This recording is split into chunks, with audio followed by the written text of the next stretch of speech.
Good evening. I am back. We are going to start a new world.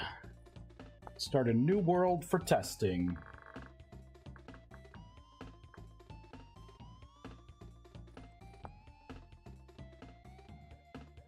I think I figured out why the attributes weren't updating. I had everything as an int instead of floats, so yeah, that's why they were all zeros. They were zero.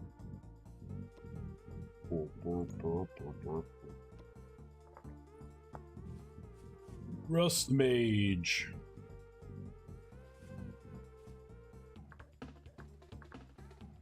All right, so there we go.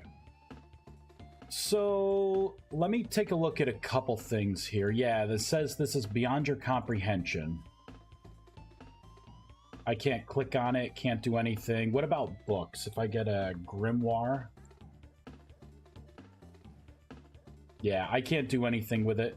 The grimoire, I wonder, should I make it to where if you don't have magic unlocked, you can't see any information about the grimoires either?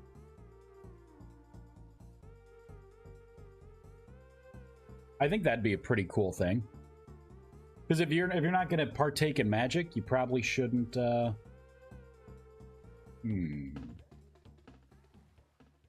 Probably shouldn't be able to see anything.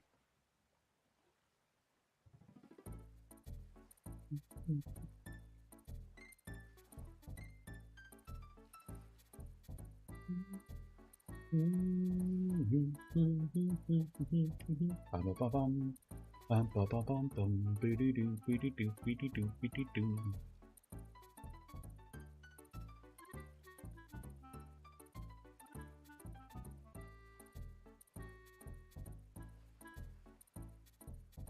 know, I think I'm going to get rid of this code here. I'm going to get rid of this, and then I'm going to hide this stuff from the... Yeah, I'm going to hide it so you can't see grimoires.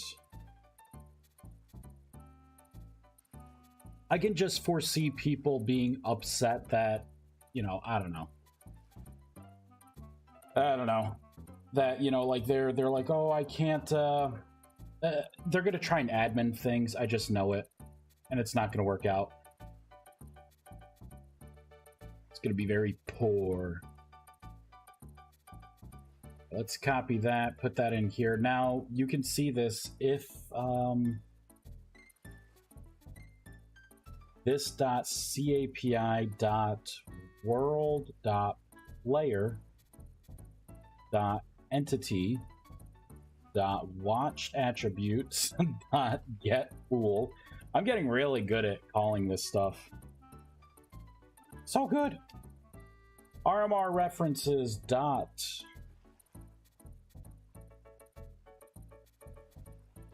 magic unlocked.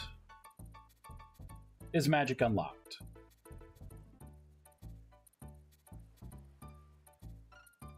So I gotta look to see if you have the attribute.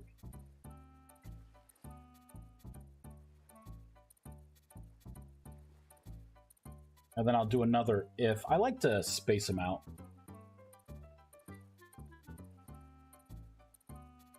Get pool. So if you have magic unlocked, you'll be able to see all this information. If not,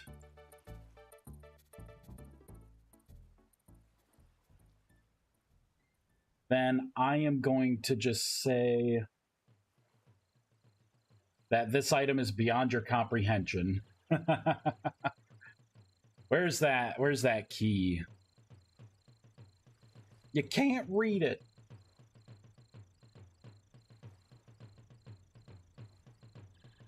This item is beyond your comprehension. Oops, did not mean to do that. Meant to do that. Okay.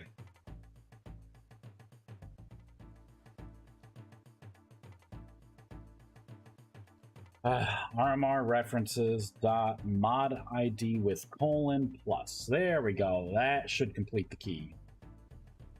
There we go. This item is beyond your comprehension, so you won't see anything. I'll still tell you that it's Featherfall, but you don't get anything else. I feel like a lot of these blocks, I should just do that. Like, it already does it with the Sanctum, the Obelisk I have locked up, the Transmutation Altar, I changed that. I have to do the Oculus. I wasn't planning on keeping the Oculus. I was going to turn it into like a scribe table or something, but scribe table's already used in the game.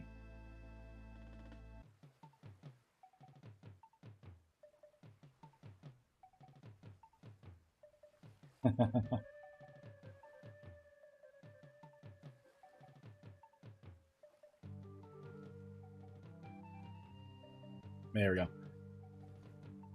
So it looks like Vexus is ready. I wasn't sure how long I was going to live stream here.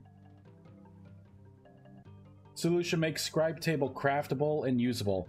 That's not a good solution, Hexadin, unfortunately. I have my number one rule. Well, I got two rules, right? And they both kind of mean one rule. I do not change any of the in-game assets at all. Because as soon as I do that, it's going to potentially disrupt someone else's mod, and then I have to hear about it. And I don't want to hear about it. So it's just a lot easier to make my own. That way I also have, complete control over it too. And I don't have to worry about Harmony. That was rule number 2. I don't want to have to figure out how to use Harmony. I can write my own code. So, yeah, beyond my comprehension, I can't see anything in these books, which is great.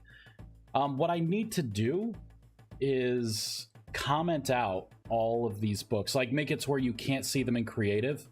If you try and just spawn it, it's going to be a dead book, and it's going to have no stats.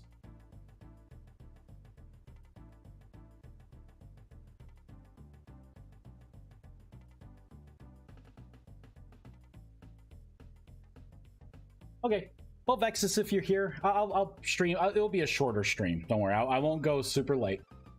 And then we can chat. I wanted to make a new world to kind of test the new player experience with everything. I think I got the spells working. I figured out, I came right back from dinner, and I'm sitting here, and I threw on someone else's stream, and I'm, going through my code, and I'm like, got it. Found it like almost immediately just looking through my code. And then it seems to work. So I need to get the JSON file here.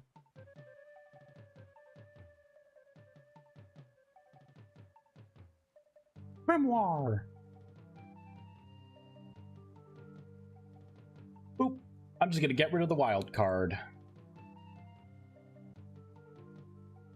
Shut them all down.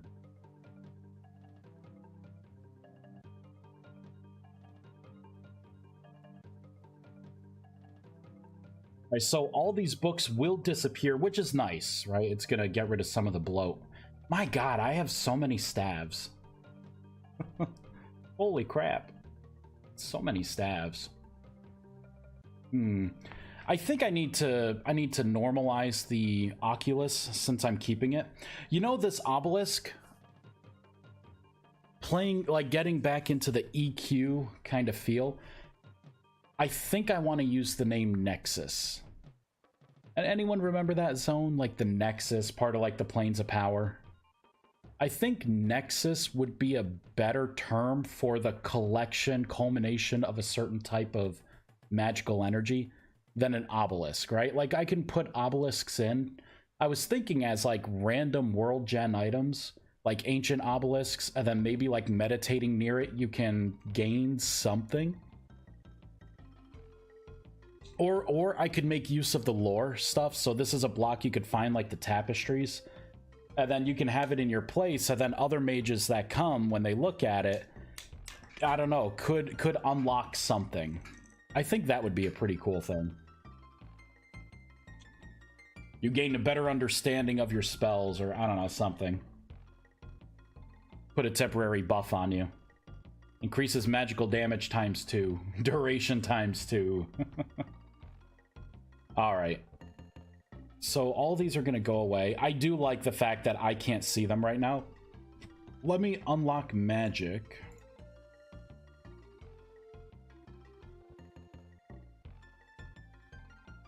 Oop. There we go. That was easy. Yeah, and see, that's the problem. I'll be able to see what tier they are, but as soon as I pull them out, I won't be able to get any useful information out of them. Cool. All right. All right, so what am I working on next? Oh, yeah, that's right.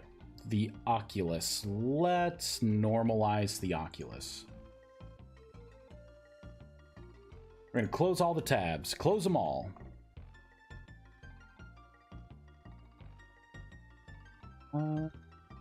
Here we go. So I'm going to look at it side by side. Make sure everything is right. Ah, see? I can get rid of all of that.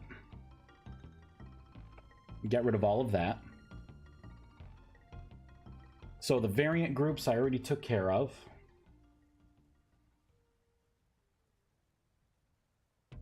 I have this animatable for the Oculus. I'm going to...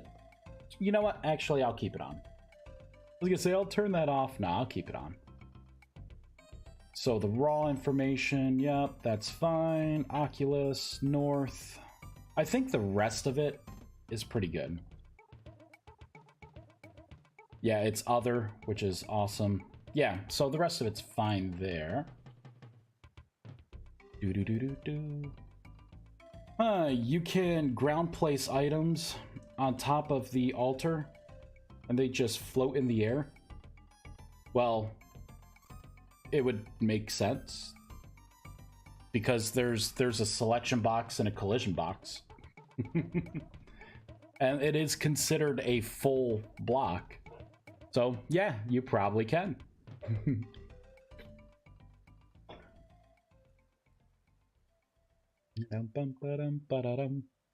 That is some very astute observationalism there. But yeah, it is considered a full block, so yeah, you should be able to place like things on if you do the sneak click. Yeah, it is magic. It's the magic of the mod. That's when you know your code is going rogue, when it starts to do things like that. You may want to be careful, Hexadin. It's light waters, right? Tread carefully. All right, so I need to get this stuff under control. Let's look at what I did with the Sanctum. Yeah, see, this is a more elegant solution. The Oculus. There we go. So I'm going to get specific information on the burned version, and then specific information for the tiers here. I'm gonna have to look at my localization, because I am gonna have to fix it.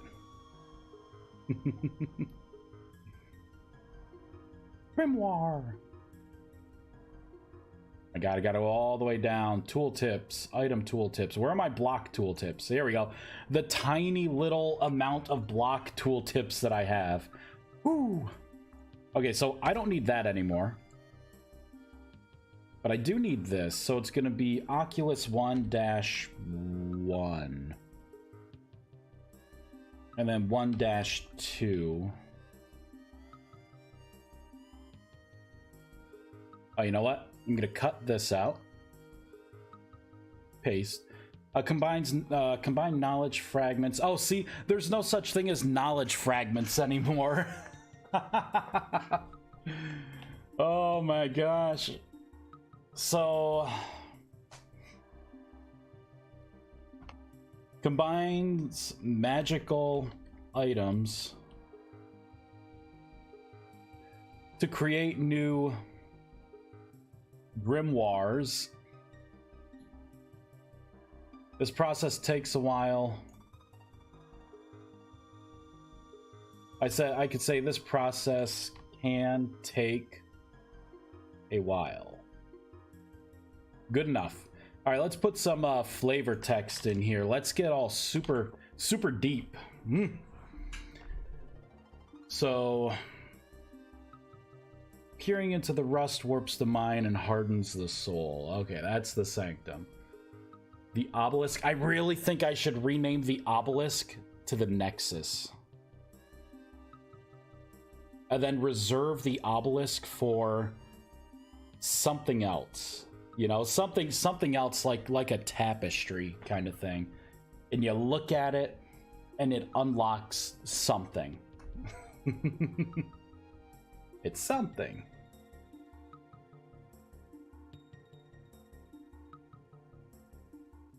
Oh, you know, I can comment this part out. I don't have I'm not going to be upgrading things that way. There are no upgrades.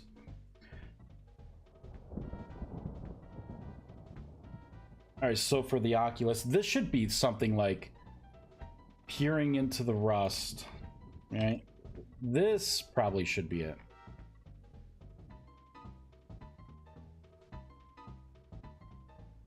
I could say like peer into the rust.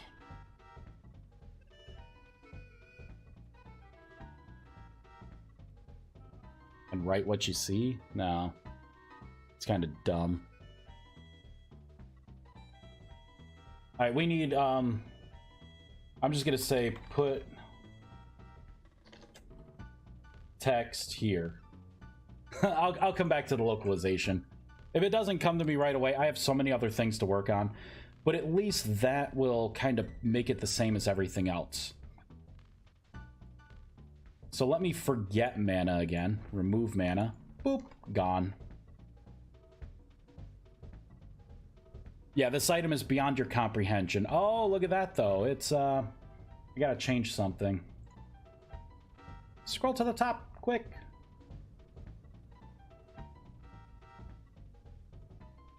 Oh, okay, I know what I did here. I need to do that. Wait, no, I need to do that. I believe that's the block. Where's my sanctum? There it is. Oh, block station generic.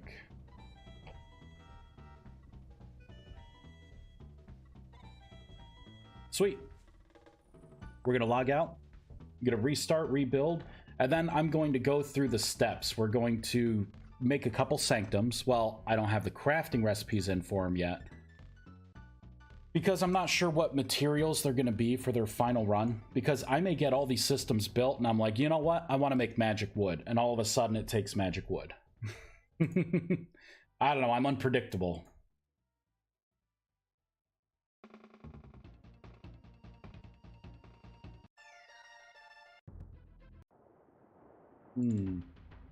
There we go.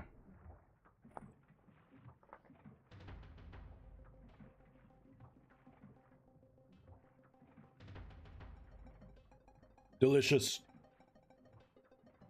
I think tomorrow morning I'm gonna get up early and go to my new gym, because they have this huge saltwater pool, like heated saltwater pool. I want to swim. I don't think I've ever been in a saltwater pool. Yeah, there we go. So this item's beyond your comprehension. So it's doing well.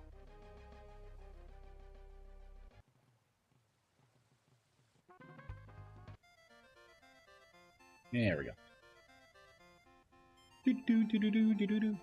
So all of my main blocks should be normalized. I really think the obelisk should be called the Nexus. What do people think?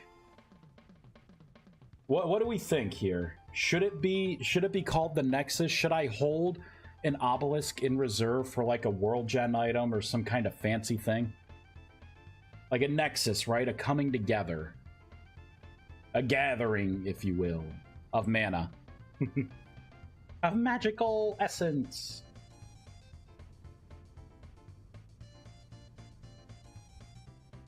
Oh, I gotta localize the magic chalk. Alright.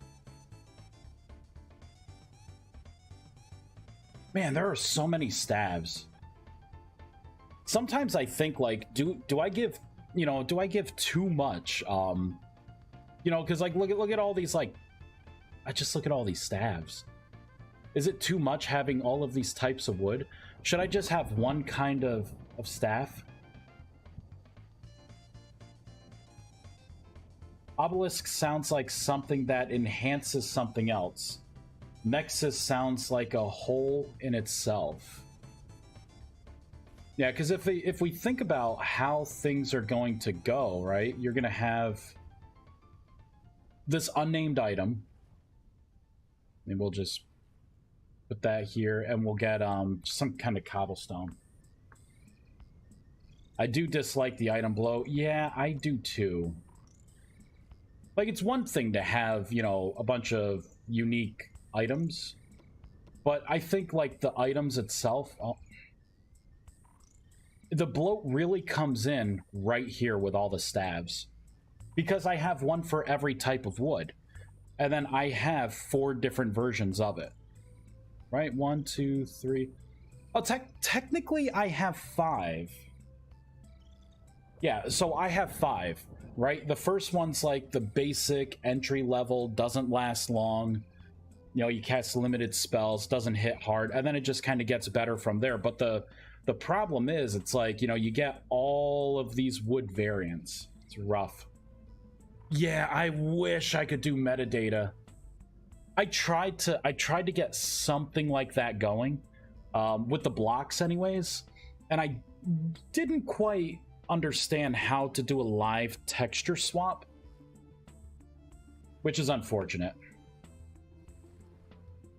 All right, so this is kind of like what you'll be doing with this,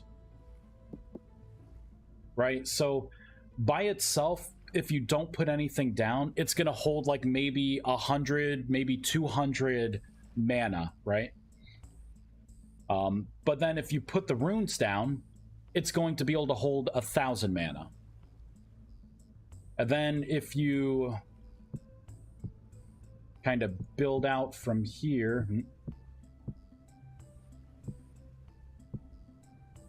and then you put whatever the activator block is, like by completing that, that becomes like a tier 3, and then it can hold 2,000 mana.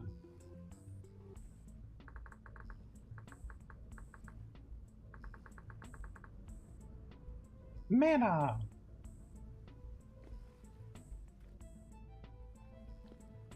So this is my idea. I'm not sure if I'm going to have the pillars this tall, or maybe I should put them like that.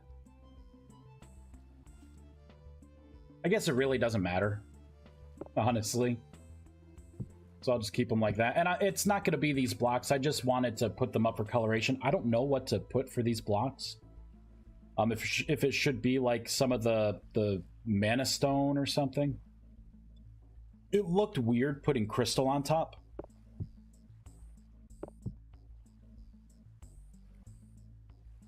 Because it doesn't sit right, you know? Like, you could decorate this all you want.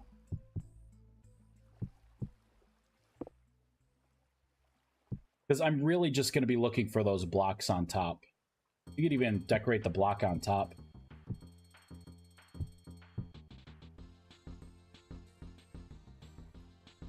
So this, right? Like, that's why I'm thinking Nexus would be a good idea. I still want it to be like roughly this shape. That's my thoughts. Anyone else think anything different? Think the same thing? Do people just not care? They just want their magic? Because for those people, by helping me with these conversations and chiming in, you will actually push this project along faster. Because I get hung up on the small stuff. Alright, so let's unlock magic with, not with this, but with this. Boop. Oh my goodness! Freaking out, man! And a sanctum. Oh, already had a sanctum.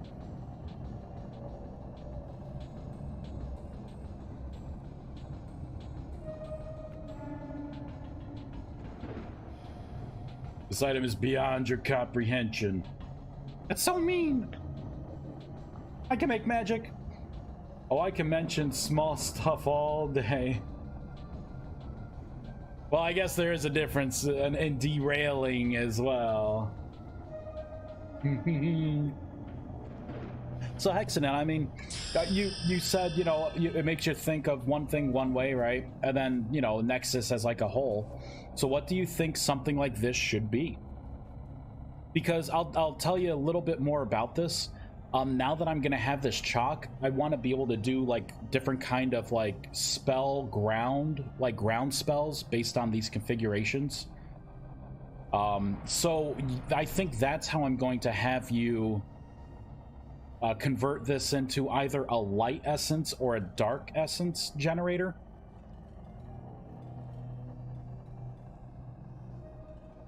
So you'll do your little ritual with whatever the items I make, and then bam, you'll be able to convert this so you could generate those special kinds of magic. Kind of getting packed around here. Oh, I should be able to go here. Yep. So first things first, let me get a staff. See, so the only thing I have is transmutation. And, I'm only a tier 1 mage, so I only have one spell slot. You're going to have specialized obelisks, so you can pick what bonuses, penalties to add to your spells. No. I'm going to have specialized obelisks because depending on what you do, and it's not just with spells, like I'm going to have, I want to have like gateways and stuff, like mana gateways. You know, like I want this to be like a full thing more than just right-click spell comes out. So this is going to be the generator. So now you may, like in order to upgrade like a tier 2, 3, or 4 spell or whatever I deem it as, one of the requirements may be so much light mana or so much dark mana.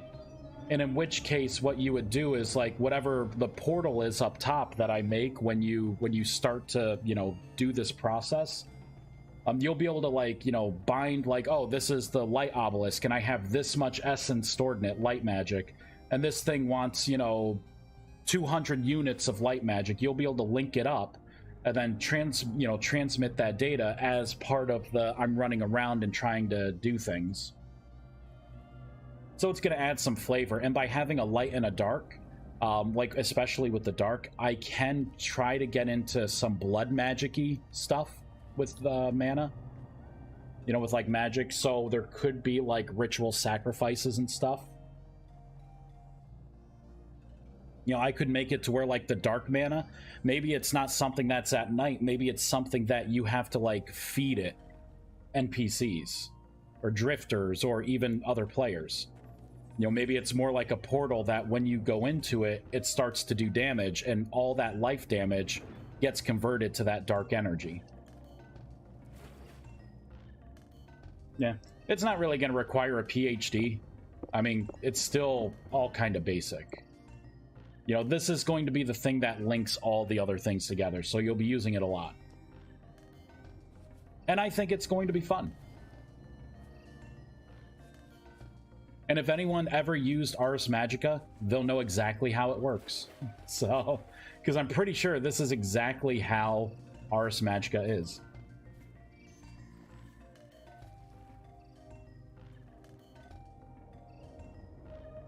Yeah, I'm totally going to use those rifts. It's magic. All right, so I got a localized magic chalk.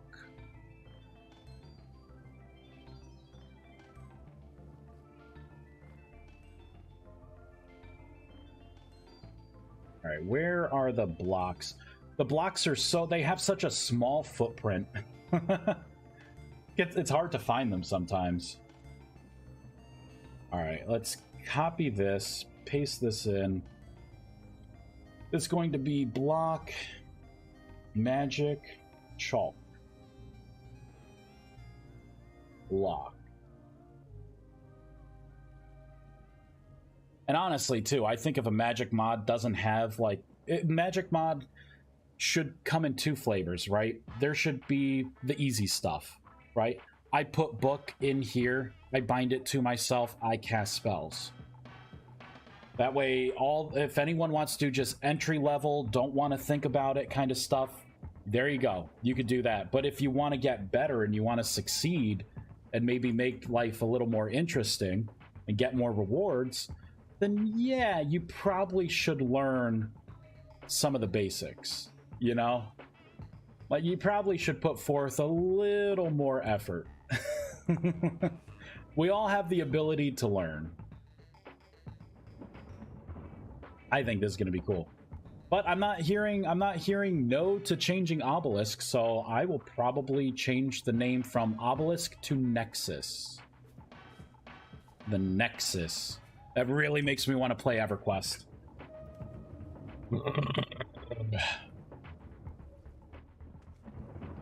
Yeah, that really makes me want to play EverQuest. So that should be localized when we're done. I'm going to have to make an item for Magic Chalk, and then we'll have to do a conversion. But pretty good. Tie right now, it'll probably make more sense when I'm rested. Yeah. If you can think of this, Hexadin, most things will take neutral mana. So it's just going to be like the regular Obelisk. And by doing things like this, all you're doing is making it to where that Obelisk is more efficient and it can hold more mana for all the things you want to do. You know, so like by itself, it's a tiny pool. And I do that because I don't want people to have like a back room and then do this, you know, something like that. It's like a cop out. It's kind of cheap, you know, 2, 4, 6, 8, 10, 12, 14, 16, 18, you know, so what, 1,000, you know what I mean? Like it doesn't make sense. So if I do it at 100 a pop, right? So if it's just baseline 100, that right there would be 900, you know? So what I want to do is make it look better, right? So by doing this and then just drawing with the chalk, something cheaper, right now that can hold 1,000, right? So it's a little more efficient space-wise. You know, and then same thing, right? Because you have that, and then you have 1, 2, 3, 4, 5, 10, 11, 12, 13, 14, 15. So about 16 more on the outside. So that would be...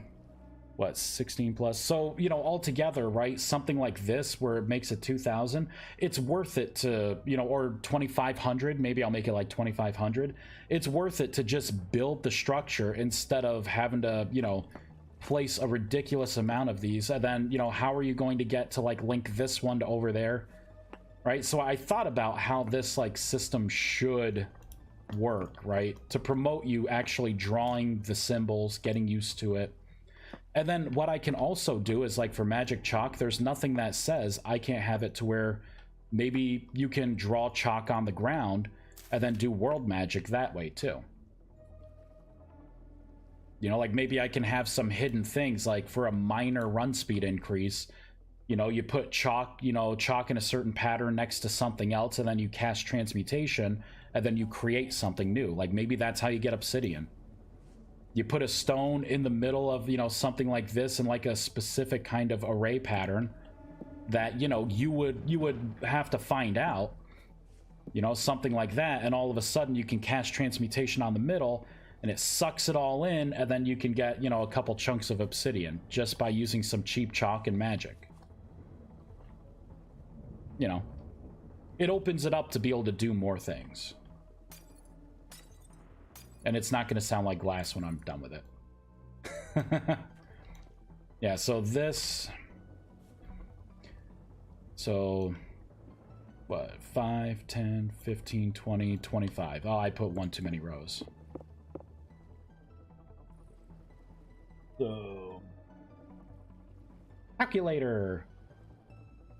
So 25 times 100. Yeah, so this right here would be 2,500. This I could make 2,500 as well. But the only difference is, you know, you won't be able to really accurately link things together unless you have like a ladder and you want to jump on top and keep track of what's linked with what. But this is going to be a cheaper solution and does the same thing. And it looks cooler. So, I'm turning this into a Nexus. I don't care what anyone says. It's becoming a nexus.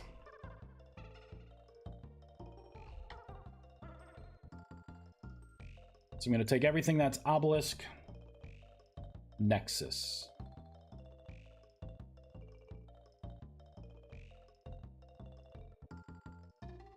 How did I just replace 7 different things? That doesn't sound right. All right. Replace this. Replace this. Oh, okay. Nexus, nexus, nexus, nexus, nexus. This would be nexus. And you know what I could do instead of this whole tier thing that I'm doing? I could add to it, right? So I could have like a neutral, and that would just be called nexus. And then like a light nexus, and then a dark nexus.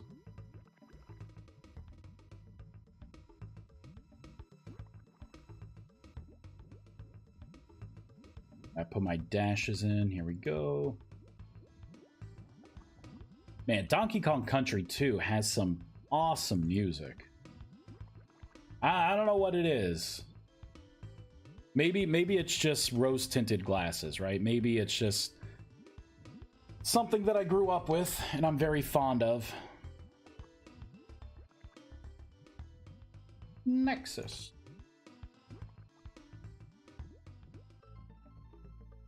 Seven occurrences. There we go. And what I'm going to do here, so I'm going to have stage, and then I'm going to have type. So this would be neutral, light, and dark. I'm kind of excited about the dark. I'm actually pretty excited about the dark nexus. Having like life force kind of charge it. You know, you pop a couple drifters in there or some animals, and it like kind of pulls them in and like kills them. And then it converts all of the HP by a factor of whatever I make to make it balanced. And then that's how it absorbs. That'd be kind of cool. That'd be a really good start for like dark evil magic. Evil! Yeah, see, oh yeah, I'm gonna have to change this too. Stations. Tier 1.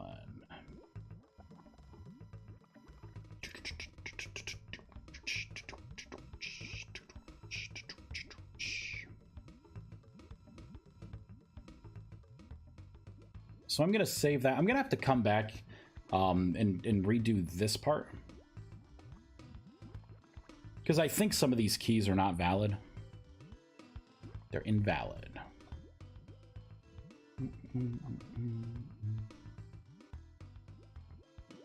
Obelisk. Let's change you to Nexus. Yes, change everything. Instead of obelisk here, it'll be Nexus.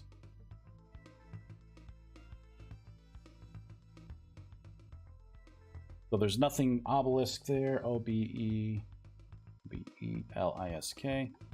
Nothing there. Good. So I changed everything there. What about in block entity?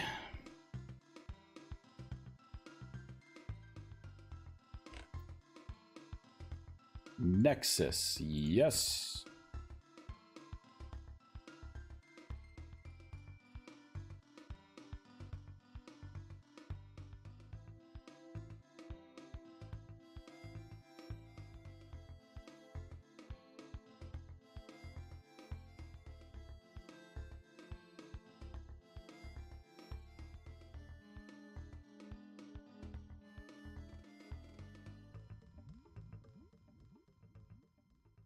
There we go.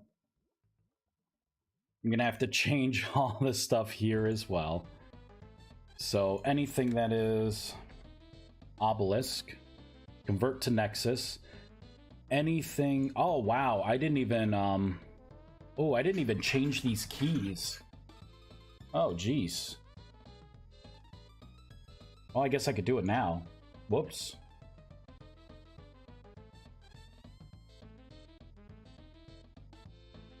There we go.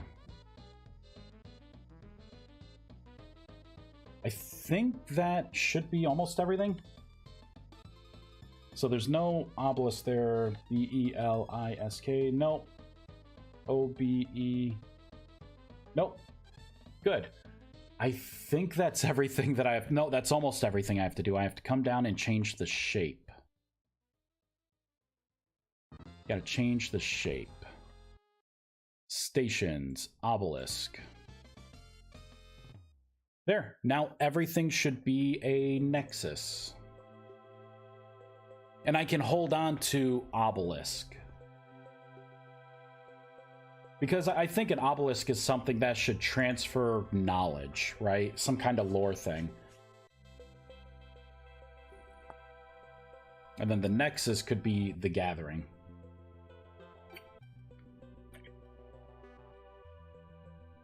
I guess the greater Mana Stone Catch 22 isn't fixed yet. It should be in the last update.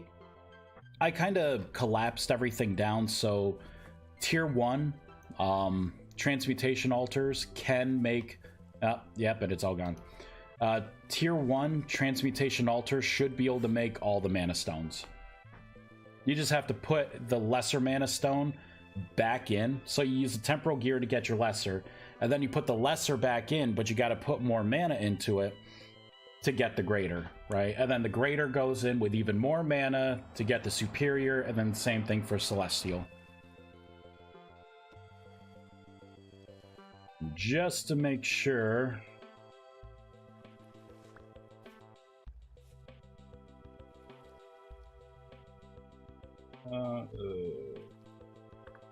Lesser Arcanus, that's what it is. Lesser Arcanus.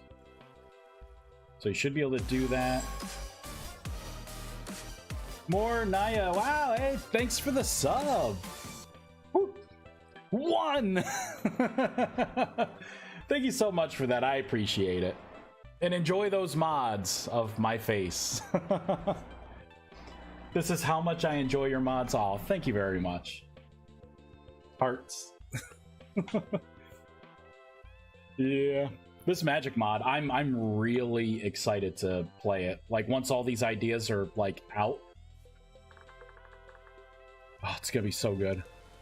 And it's gotta be raining. There we go. Thank you, thank you. So which have you played my machines mod too?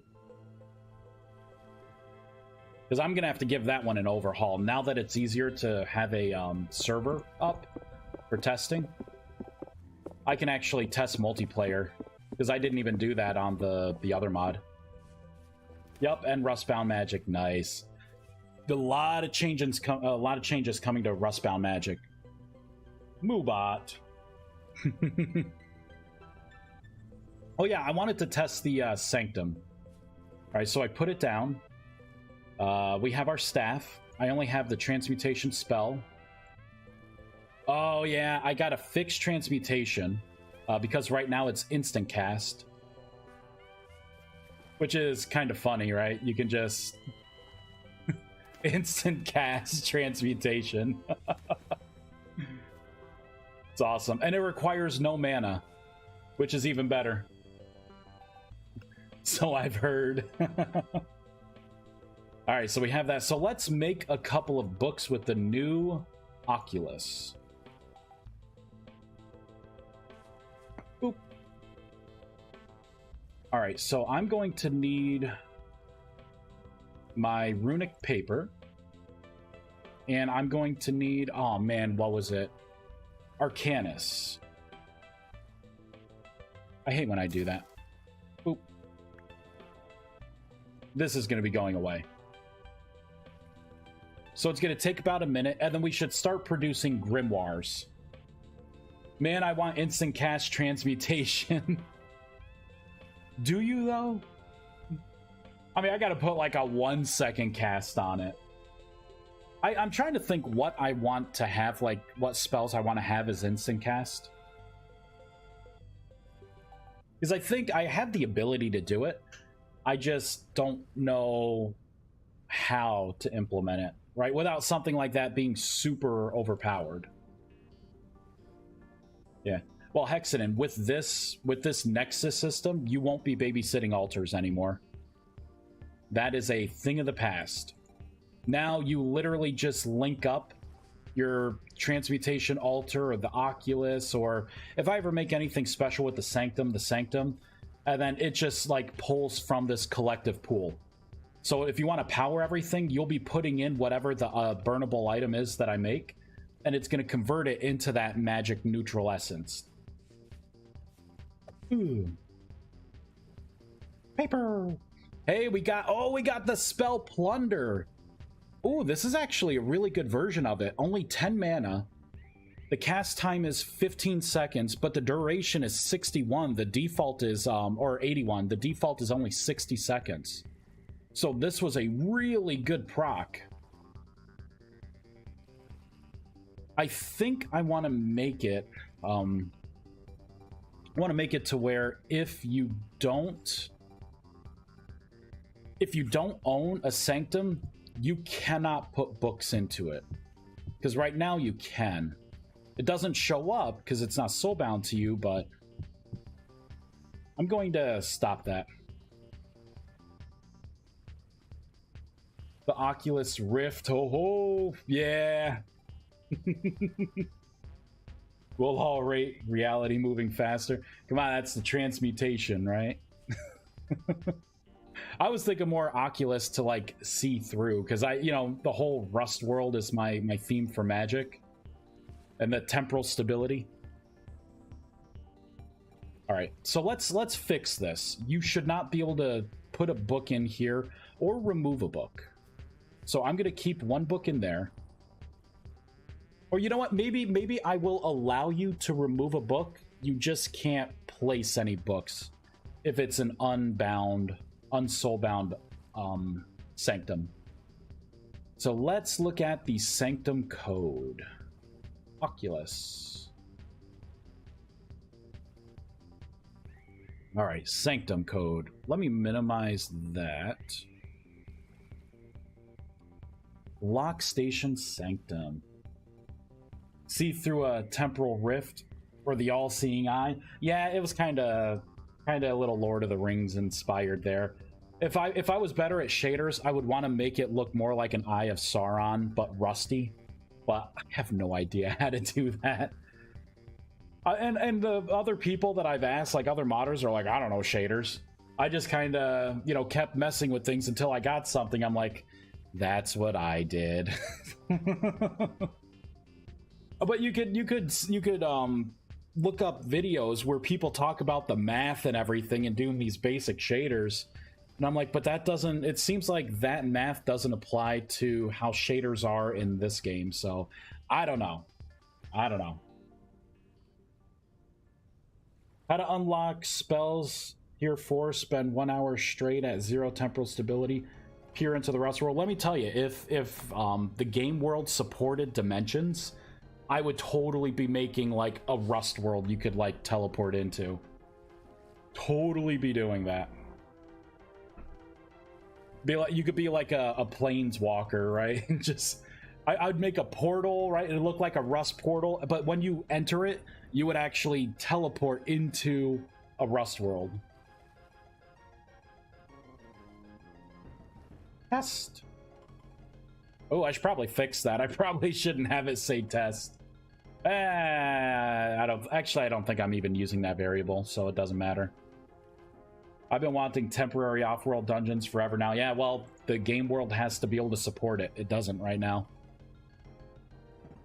So, unfortunately, we're all still waiting. Okay, so if you don't have the attribute and if you don't have magic, it just yells at you. If this is soulbound, okay, so if this is soulbound and you do not equal the soulbound player, you can't interact with it at all. I'm going to copy this because I need to say, like, I got him! That little bug! Oh, I feel bad. Mushed. Got him. I do feel kind of bad now. It was almost like my companion. Wait, that was it, right? Never mind. That little crafty son of a bitch got away. I don't even know where this bug... What is this bug eating? It can't be living off my soda cans, right? There's 0 sugar, and there's not even that many. I clean them up every night. Okay, you could take things off.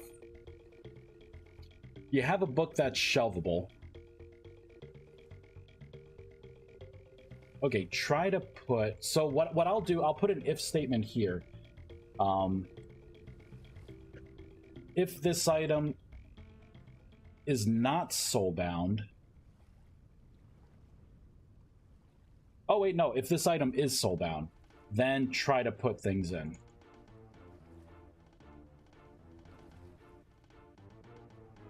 Prob, get in touch with Reshade or one of the Minecraft shader modders and see if you can bounce questions or something off them. We need to pull them to Vintage Story. I mean, one is a universal shader and the other is Minecraft targeted, like what Vintage Story used to be on. They separated from their Minecraft mod and decided to make their own game. Yeah, it seems kind of weird. It seems like the shaders... I don't know. I haven't found any examples. ChatGPT hasn't been able to get close to anything. There was a shader website. Tyron mentioned... I forgot what it was called. I have it bookmarked somewhere. But it's a site that he used to make some of the shader stuff. But... I looked at it and I'm like, this makes no sense because whatever I compile does not load with the shaders. So I have no idea how that site, unless he parses it through some custom script stuff, no idea. There we go. You could take blocks from a sanctum that is unbound, but you can't put any in. Good. Let's bind ourselves to it. There we go. So I'm soulbound to this. Hooray! I could put books in, and when I put that book in, it is now a spell. 3-second cast time. Hey, duration 0 seconds. I call shenanigans on that.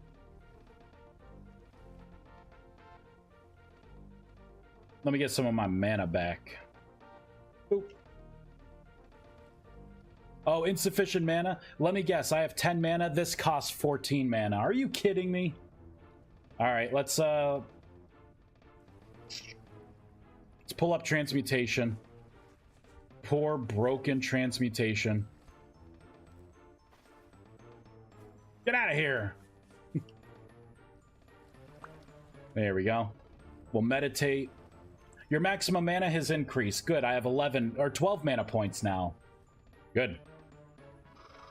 Yeah, the usable scroll racks. Just seen the teaser time. Yeah, I saw that. I had a conversation, oh god, what, last week maybe, where it's like, oh yeah, those scroll racks, it was in the clutter, I pulled it out, I'm like, because I want to make spell scrolls. You know, like one time use spell scrolls. I'm like, just imagine storing them in here. I'm gonna make that happen. Well, I don't have to anymore. I like when things like that happen. Alright. Wait. I need to get my mana up. Wait, I got a tool for this. What am I doing? I'll increase my maximum mana bunch. There we go. 37 mana points. That's plenty.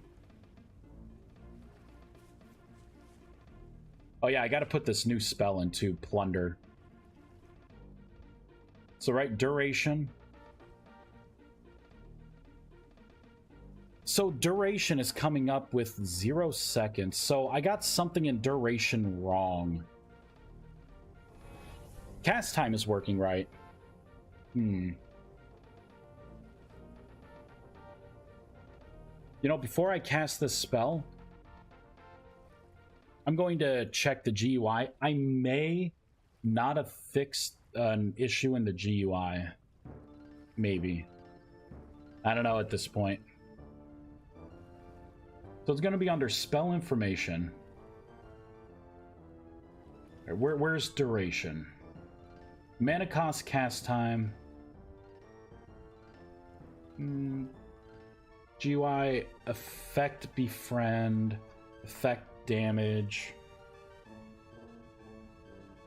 The name of this spell is Plunder, so The effect percentage. Oh, I'm using... Oh, I can't be using those.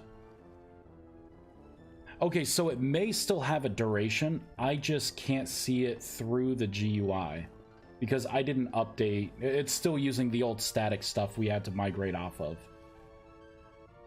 I have to come down to... Oh yeah, I gotta copy all the stuff over. Okay, that's what I didn't do. So if I cast this spell, it should last... Oh wait, how long should it last? Let me see. 81 seconds. Oh, that's interesting. They both procced 81. Featherfall and Plunder. You feel more aware of your surroundings. All right, so the buff worked. Good. And the fact that it didn't instantly drop off means... Yeah, I love the name Plunder. Yeah. Yep, I asked an owner of a server that I used to play on about adding the ability to use the clutter ones for scroll sorting and such. And he told me it's possible, and we'll look into it 1 month ago. I'm sure he is too. He's glad he didn't have to tackle it. Yeah.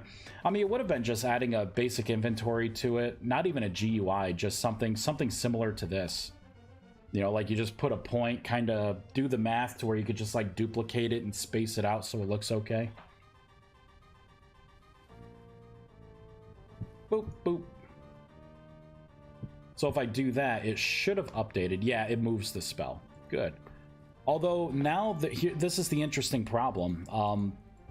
You should not have access to all this stuff being a tier 1 wizard. So I have to get back into this GUI. We have to restrict things a little bit.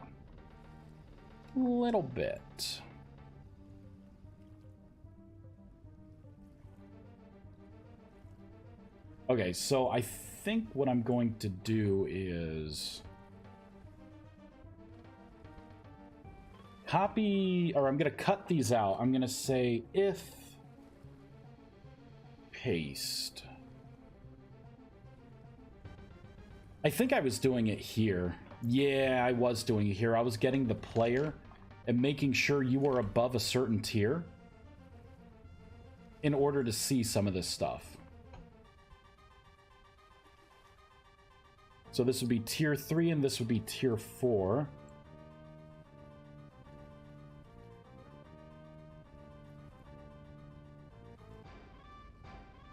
Boom, boom, boom, boom, boom, boom, boom. Whoops. So that should do it. I will close out. There we go. That's what it should be. So I'm tier 1. So, right, everything's kind of green. I don't know why I picked green. But that's like the basic. So I only have these 2 spells, even though I put something in this spellbook. So now that... Okay, I can evolve this a little further. Is that a 3D printer I see behind you? Yes, it is. It's in Ender... Ender 3, I think. Yeah, it is. Yeah, right over there is my workbench. In my off time, I haven't done it in a little bit. But with the Renaissance season coming up, I do leatherworking as well, so that's my leatherworking workbench. It's pretty fun. So I think what I'm going to do is this selection box here. I'm going to only spawn the selection box if it's soulbound to someone. Like if it's soulbound to you, that way I can use your statistics to populate the number of spaces for spells that you can use. Awesome remaking Rust Mage IRL. Yeah. I got some pretty cool patterns. A coworker of mine also does it. And he goes overseas a lot, and he went to like Italy and came back with this like cool kind of like webbing, like a pouch that like kind of like lays flat, and then you can pull the strings and then it kind of comes right up into like a pouch. It was really cool, but he bought it so we could break it down and make stencils out of it so we could make it. It was really neat. I have a couple bracers that I'm working on. I have them wet formed, or not really wet formed, but I have them you know, to where they have some curvature to them, but not enough to where I can't lay it flat. I'm just trying to decide on I don't know what I want them to look like. But I at least have them all mapped out and they're ready to go.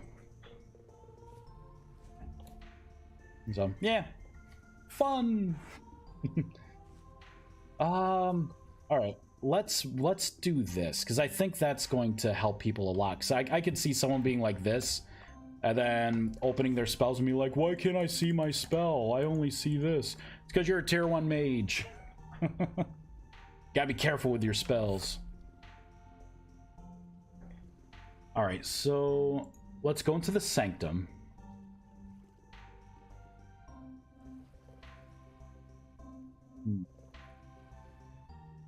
I think maybe I could limit this by... Okay, not the GUI.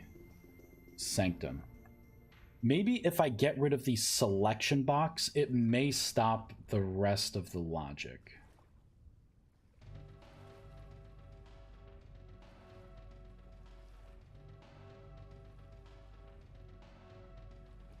Or int I for 14... Shelf, so I add a new cuboid, else I just add an XYZ offset and then add the cube. So the shelf usable slots doesn't contain that. Oh, so I just add an extra cuboid. Oh yeah, that's fine. That's just a null. So I think what I need to do in here is say if... First, we need to do a soulbound check. So I need to come in here, dot is soulbound. Right, so is this item soulbound? And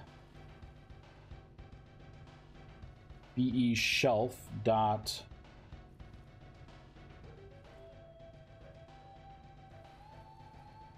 soulbound player ID.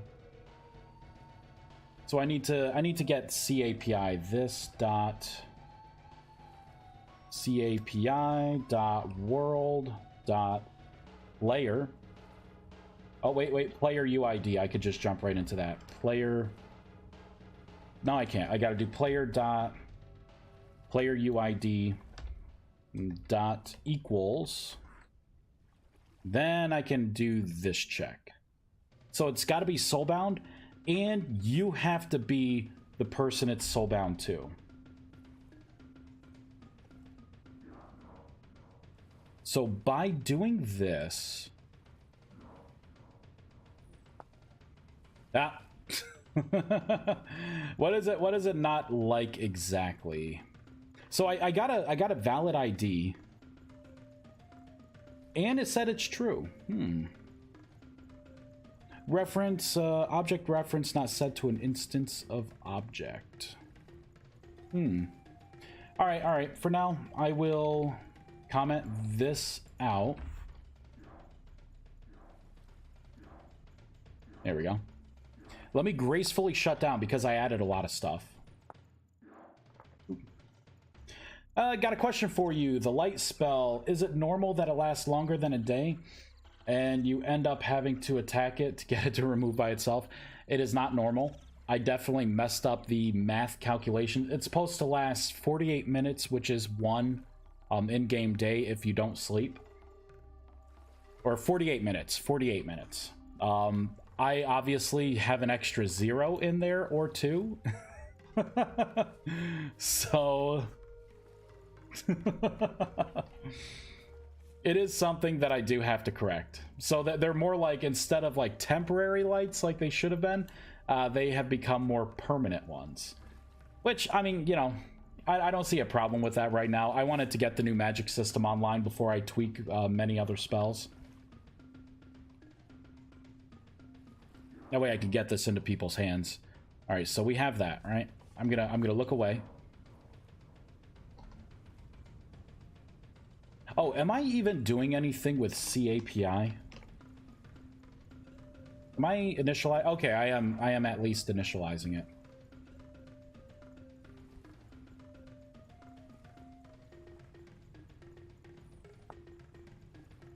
Okay. Yeah, see, okay, so it's when I look at it, it's unhappy. That is interesting. You know what? Why don't I just do this? I don't need to do a check. Yeah, it's the player check that's screwing it up. So this is what it looks like. I'm not soulbound to this. I cannot see it.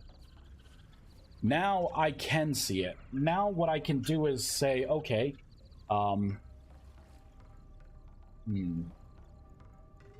need to be able to get player from these selection boxes, and I don't think I can get it.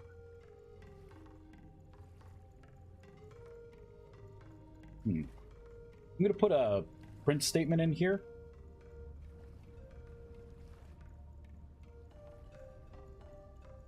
Logger. I know you're reworking all this, but just wondering, yeah, I did. Let's see, I did answer that. Anyone make a Rust Mage inspired house and vintage story yet? I don't think so, but I have better materials now, like Mana Stone and Arcanus swapped. Because I'm like, why Mana Stone should be, at first I'm like, well, it should be a gemstone, like a Mana Stone.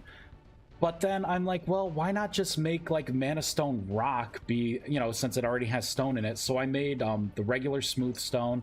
We got the cobblestone version. I have a dense brick, and then I have like the big thick bricks. So, and also when I have time, I have all of the elemental colors here. So there'll be 6 versions of these 4 blocks. And I'm gonna make it to where you'll be able to get these crystals. Like these Pepto-Bismol colored crystals are gonna be more like the Mana Stone, but just transparent. So they'll be like a dark kind of magic. But you'll be able to, you know, you'll be able to decorate with these as well. Do fun, nifty things.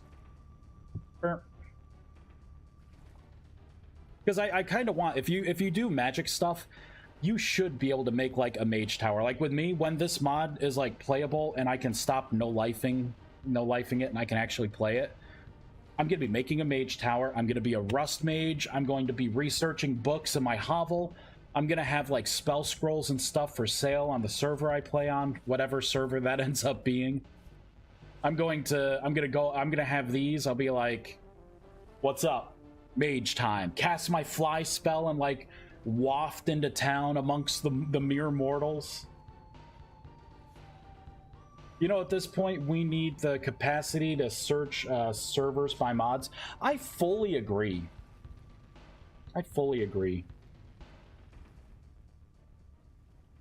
Ever had the uptime drink? I have no idea what that is.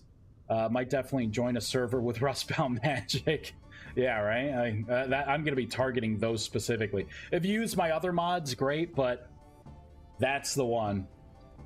I got tired of, like, every time I come back, right? Like, I mentioned this before.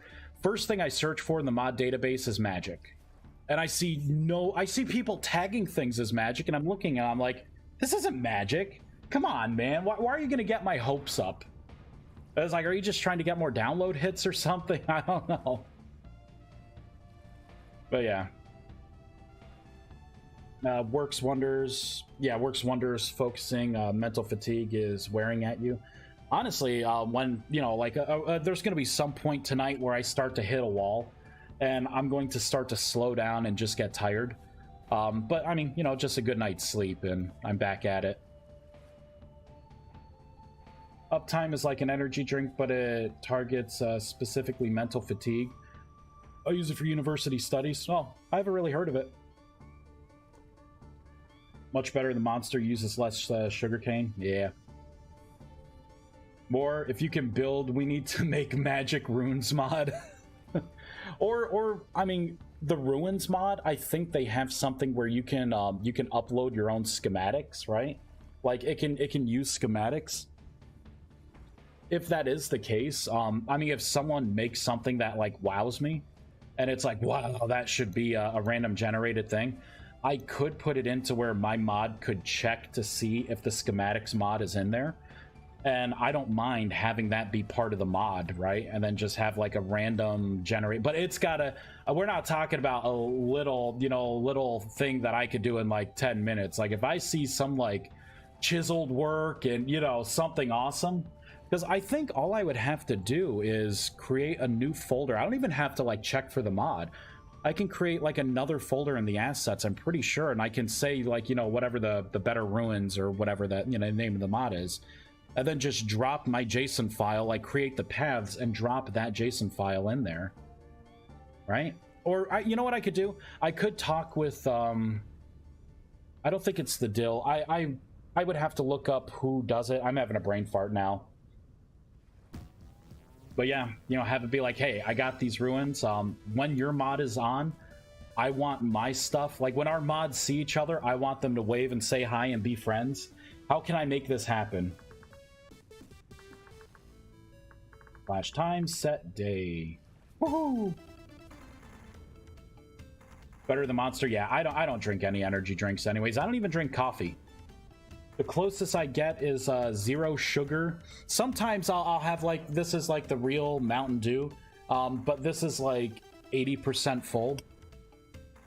So I usually go with this. It's got some caffeine in it, but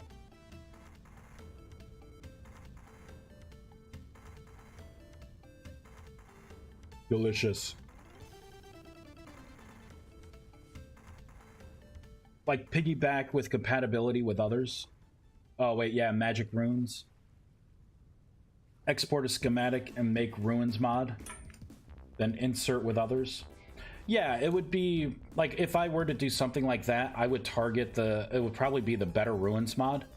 That guy has put in some legwork. Here, let's actually look at it. Mod database. Oop. Uh-oh. Oh, yeah, I gotta reply to people. No one's found any other issues, which is good. All mods.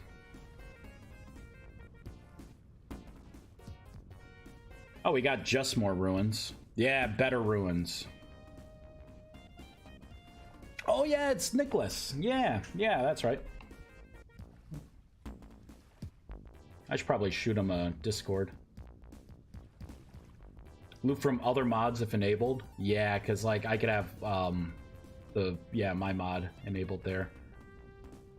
Recommended similar mods, community, contributors. I like this. Contributors.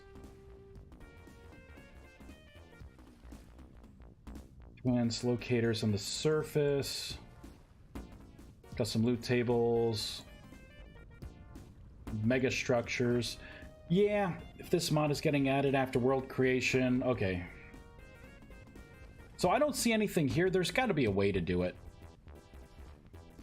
I could just look at the source code too, but I do it later.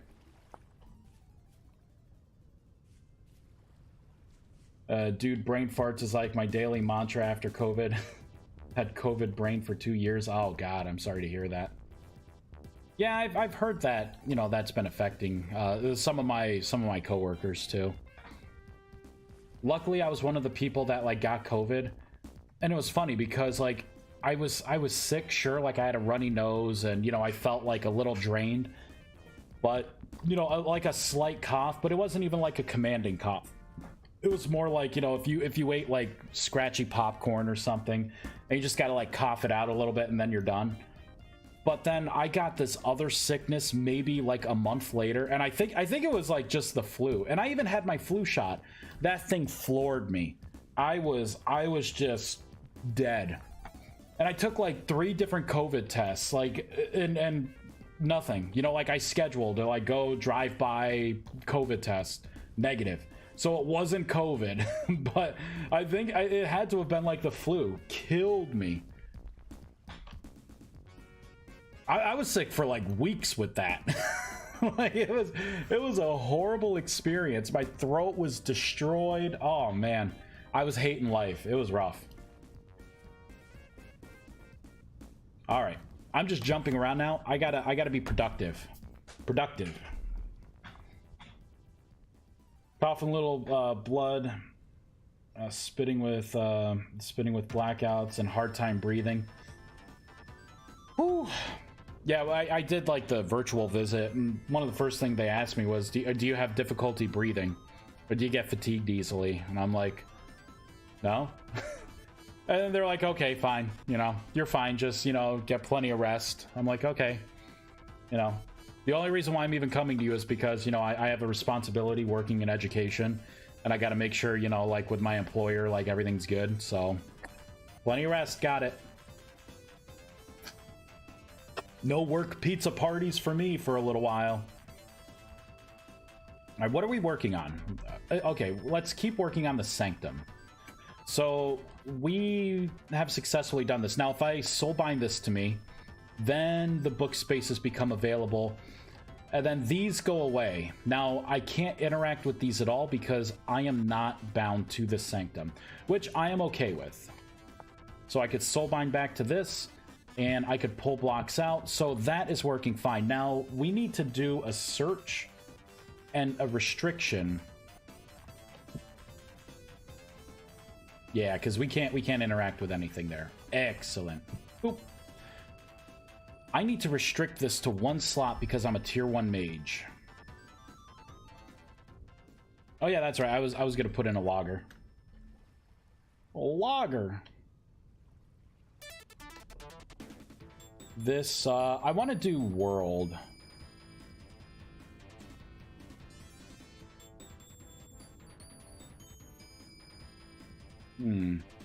I block accessor.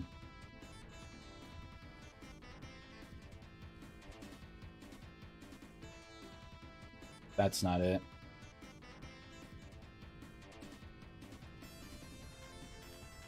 I'm gonna try and get the side. This may crash. It did crash. So I think, yeah, CAPI was null. I'm thinking that this is only server side.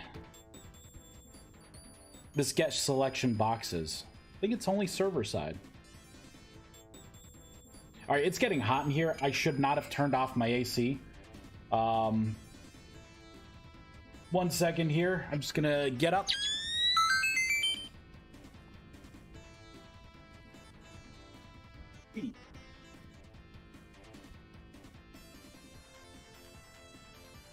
There we go.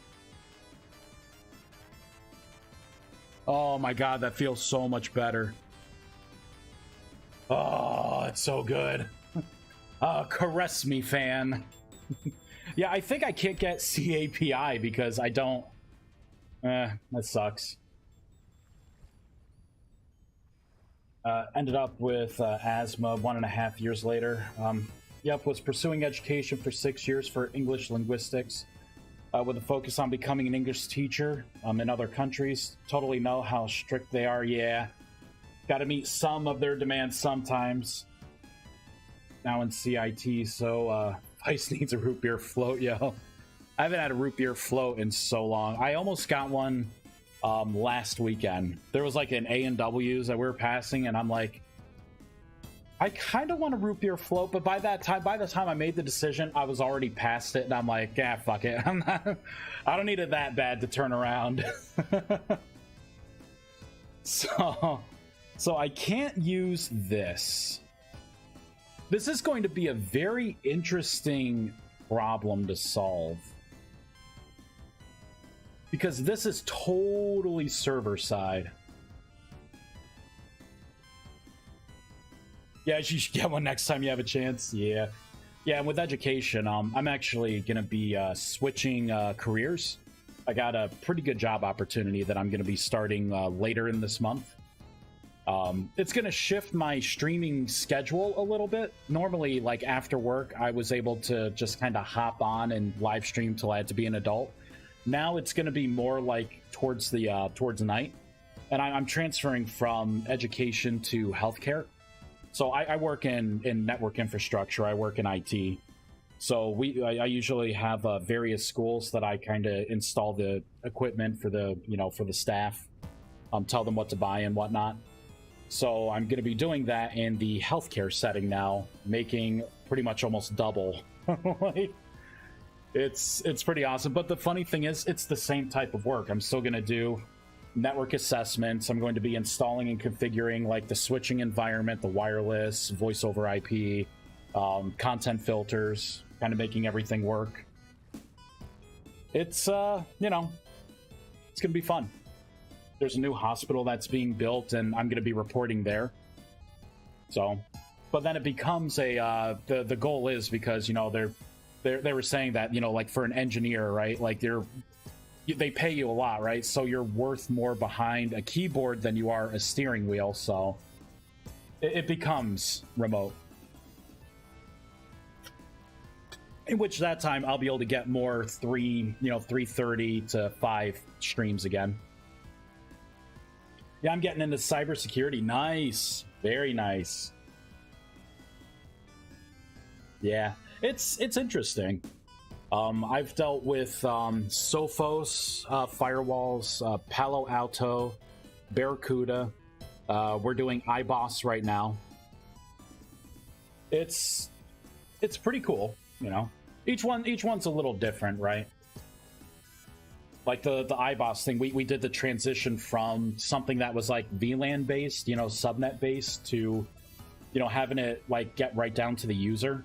So it would see, you know, me, you know, with whatever my device is for iBoss, and it'd be like, okay, you're in the staff filtering group. It is pretty slick, but iBoss does have a lot of issues. You do an update and it's like, well, that broke a lot of things.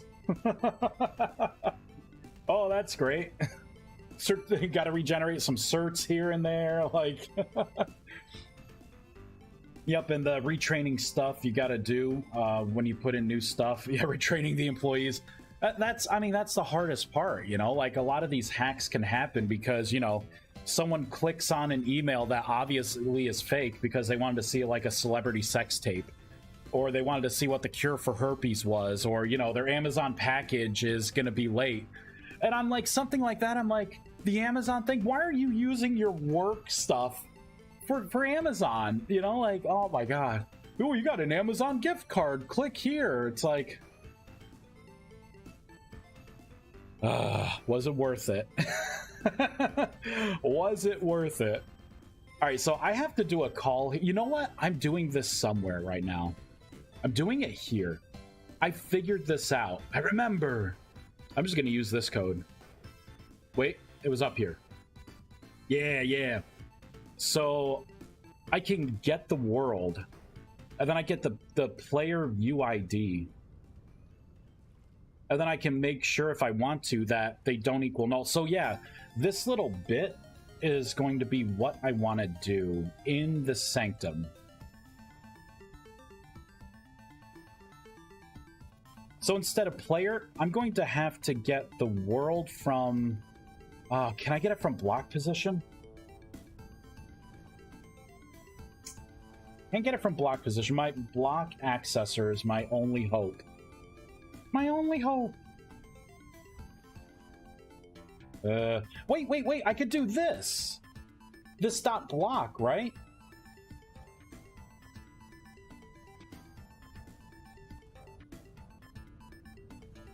Wrong. See, like CAPI. I guess I'm gonna have to make something for the server. I could do API. Wait, this API dot world. There it is. We got it. We got it. Okay, so I could do a more robust check in here then. I could say, and...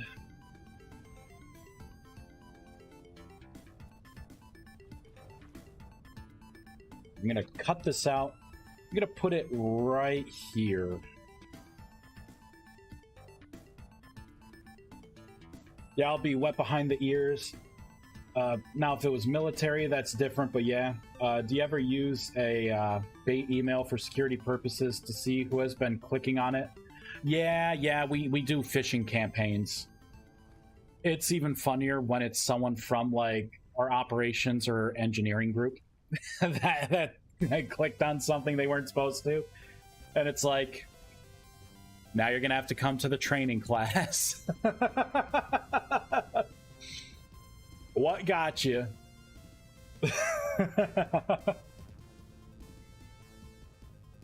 It's funny. Do you ever? Yeah, my university does that. Yeah, I mean, you have to do it because there are a lot of people. So I'll tell you this, like again, right? I do like wireless. It's one of my things. I mean, we just recently did an event where some of the educational side is like giving a presentation to like the IT side, like us, to kind of show us how they are using some of the technology. Because, you know, when you're network infrastructure, you don't see that side. I look at, you know, like packet captures, right? You know, ping completion, you know, making sure VLANs are right, like everything can talk to everything. Make sure, like, you know, there's nothing in the way, right? You know, like, make sure that the air is clean, right? No jitter on the VoIP phones. Quality of service, you know. But this person, you know, they're showing me their Google Drive, and they're like, oh, it's so great because you could put all this stuff in.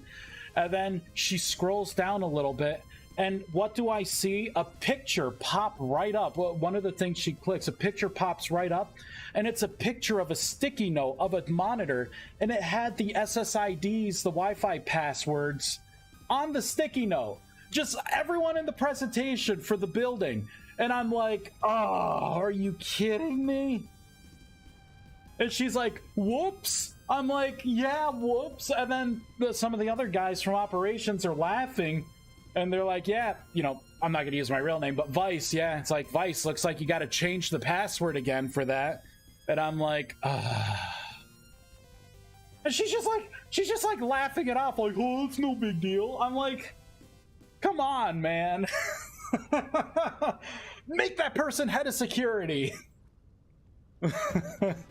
We'll pass SOC audits for sure. It's a sure win. I just couldn't believe that. I'm like, I couldn't have made a better joke about something that's just so outlandishly silly than that. It's freaking hilarious. It's like, was it worth it?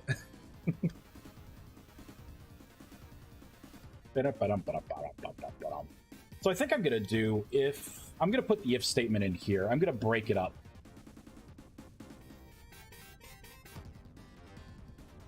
So I'm going to say if this does not equal null, and this is a person that's playing.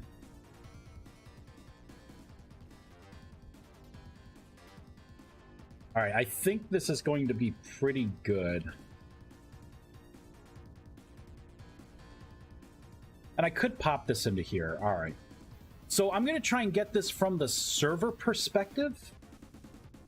Hopefully it doesn't blow up in my face. Oh, wait, I'm not. Wait, I am still bound to that. Ha! So it, I can't interact with anything now. Wah, wah, wah.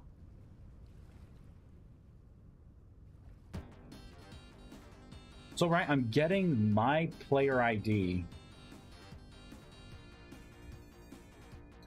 All right. I can't do searches like that. That makes no sense, right? And IS player dot entity dot. Okay, I think I can do this. Here we go. I can link into watched attributes dot get int. And then I can get RMR references dot magic tier. So if this magic tier is greater than or equal to 1. So hopefully this works. Nope, doesn't work. Shit! Nomic password can be sung in one's head and remember. We even said to them, because we ended up changing our policy to where you have to have a it is a very long complex password, but instead of having to reset it every 3 months, we were able to get it up to a year. And I mean, we told people, like, make it a phrase, make it like, you know, something you would just say or sing or. But of course with me, I'm like, I'm just gonna do a crazy, you know, thing to memorize, and I feel like I punish myself every 5 minutes. The computer locks, and I'm like, oh, 25 characters.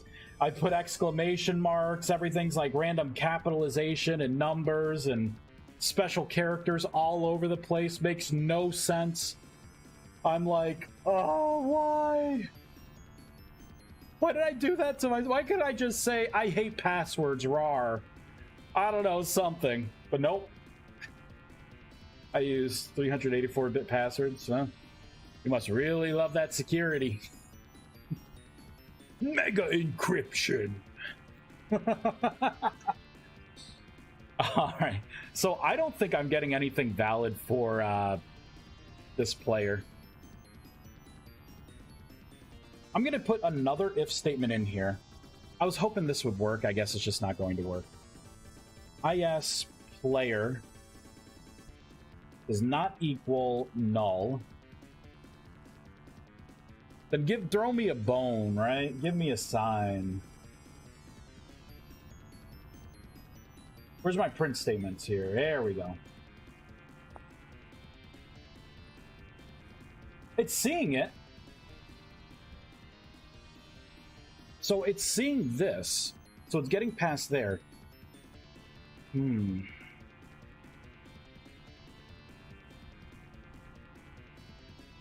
Behavior magic tier is correct. If the tier is greater than or equal to 1, which is the default, then hop into here. Let's see if it's seeing this.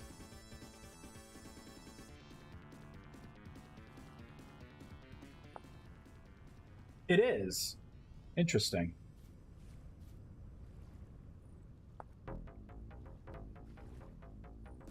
Very interesting. It's getting rid of my cubes. My cubes!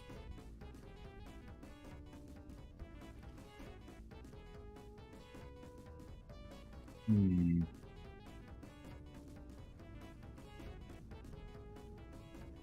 gonna comment this out. I think I'm getting further away from what my solution should be. This.api.world.side. Let's take a look to see if this is server or client or both. Server and client. Oh man. This is bull crap. Not only is a password locked, but locked to hardware IDs and server. Oh my god. You know, wow, you really like security. I don't do anything like that. You know, that's like me working in network infrastructure and in my basement having like a rack with like a 48-port PoE plus switch and, you know, fiber optics connected to my game room, and not gonna have any of that. I got a little 5-port Linksys over there, you know, like I couldn't even tell you what my home router is. Like, it's new. I bought it. I think it's it may be a Linksys or a D-Link. No idea. You throw it in once and then bam, I can tell you it's Wi-Fi 6. There you go.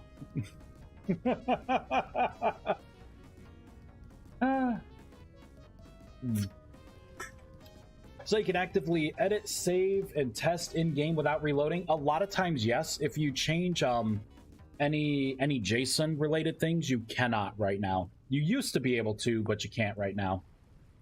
Okay, hey, there we go.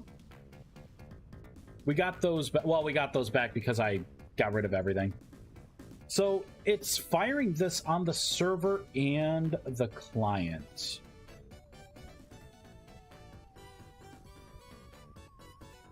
Yet it doesn't do. Okay, what if I try to do this? I'm gonna do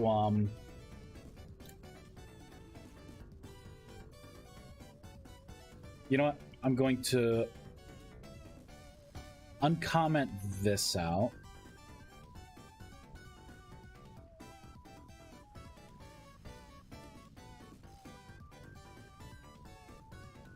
I'm gonna do this dot API as I for client API. I'm gonna cast it because obviously API is not coming back as an issue.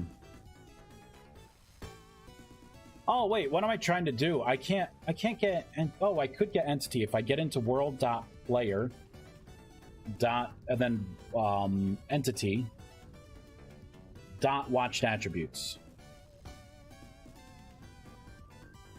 If it doesn't like it, what I'm doing, I probably can't do this way. All right. I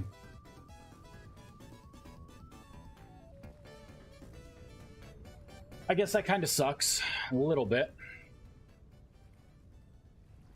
You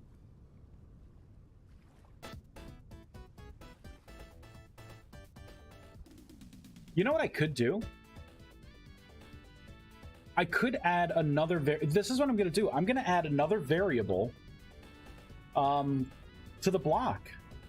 I don't have to actively call. I can get a snapshot of the person's of their level, right? Their magic tier when they soulbind. Magic. All right, so let's go into the block entity. Let's make a quick variable. Rip it up.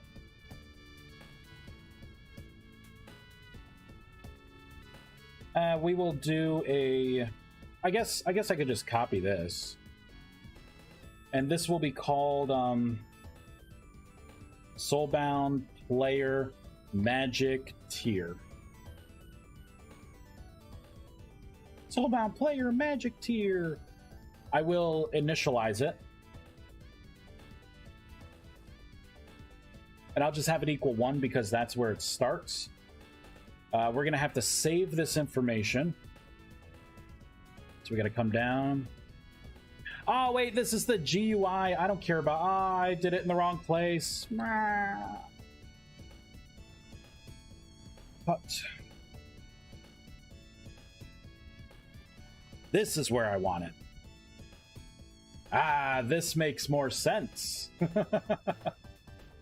Soulbound Player.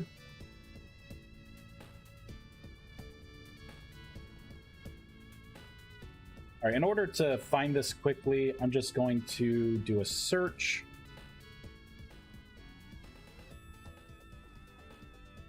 That's on interact. There we go. Try put. Nope. That's not what I want either. Set dialog values. Here we go. My tree attributes. Tree dot set int. Paste. Are you still there, Vexus? This dot magic tier. Oh, I'm gonna have to create a variable here. This is going to be an int.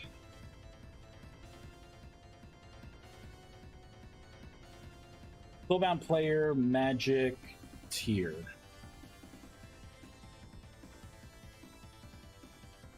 There we go. Save. Yeah, just stop the game. Just stop the game. Trust me. Just stop the game. I'm going to be doing a lot of things that make you very upset, game. A lot of things. RMR... references dot Soulbound Player Magic Tier Sanctum. There we go. So I'm going to save this information and we will retrieve this information. Now I'll have to do something where when you level, you may be leveling through the Sanctum anyways, so this would work out because then I could just increase it or do a quick check after I level you up to make sure I update your Sanctum. And then going forward, every Sanctum that you bind to will have that extra slot. Oh my goodness! Boop, there we go. That robot, you know, I went to the Spirit store, right? I don't know if it's like a countrywide thing, but it's a Halloween store. It's an awesome Halloween store. I was looking for a Dr. Robotnik costume because this year, I want to dress up like Robotnik for the stream. I want to be Robotnik on the screen. I want to be playing this kind of music, just plugging away. They did not have a single Sonic, Robotnik, any kind of costume in that whole damn store. But they had Fall Guys. I'm like, what the hell? They had Bluey, but no Sonic. It's a shame. It's a shame. Okay, so I think that's all I'm gonna have to do there. Let's I gotta close out some of this stuff. I need to look at my network message. Here we go. So the Sanctum bound to player packet. All right, so I'm gonna have to do BES1 dot soulbound player magic tier equals. I'm just gonna set it to 1 on default. Oh no! Help!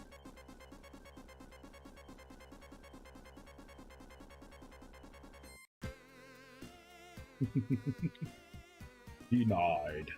Alright, so we'll set this as well to 1. And then this will be from player dot entity dot watched attributes dot this is so crazy. Get int armor references dot magic tier. There we go. So if you're soul binding it to yourself, I'm gonna put the magic tier in there so I could do a check and see what you have available to you. Are you sure about that? Yeah. I gotta redo my channel points too. Gotta redo those good vibes. Have them make sense. Hydrate can do. Oh no, there's like a sip left. Just a taste. All right, I guess I'll get some water.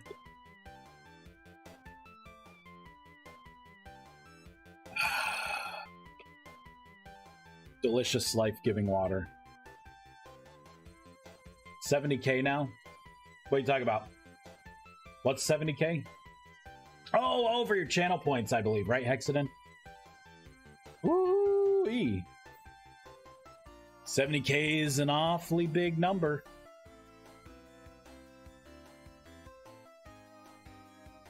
Right, I think we can come back into here. Wait. Yes, back into here. Wait, no, not here. Wait, maybe. No, it was here. No, it wasn't here.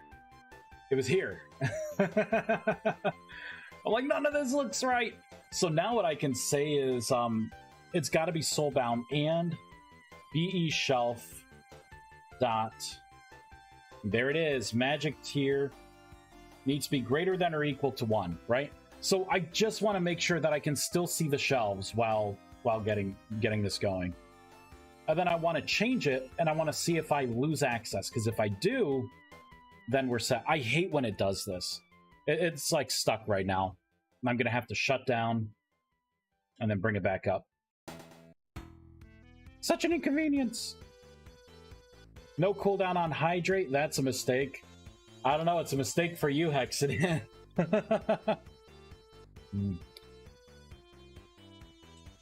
It's good. That's some good water. Just the right amount of plastic. Weiss was trying to hack the Matrix and didn't like it. The Matrix said no.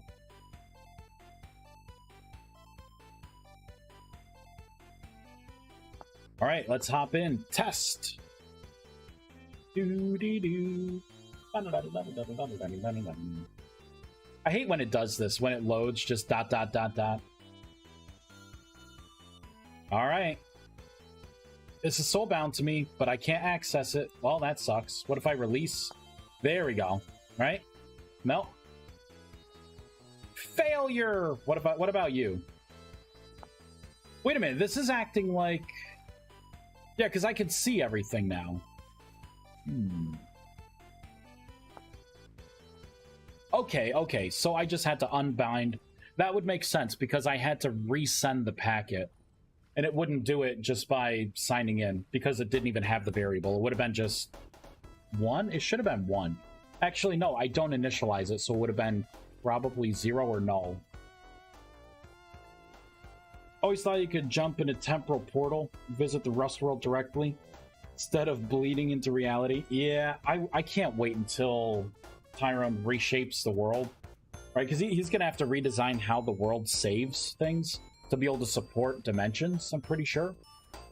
When that happens, oh, I definitely want the Rust world.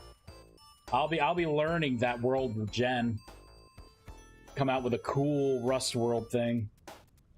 It's magic. So if I move this to 2, I should lose... Yeah, I lost my capability, right?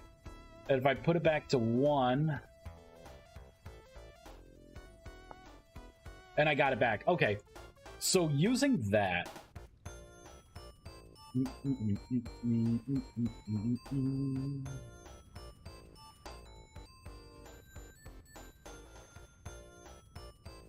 Gonna have to change this.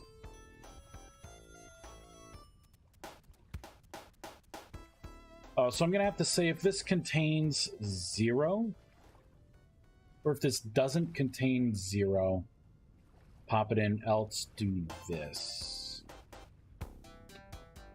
Can't do that. Can't do that. I'm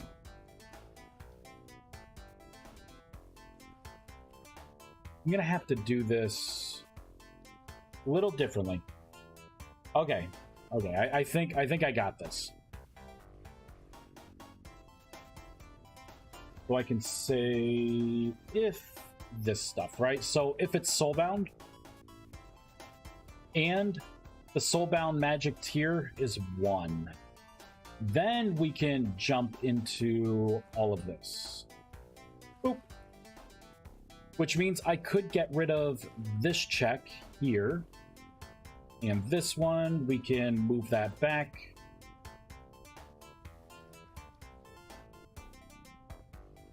And I can do something like this, right? So if it's 1, loop through once.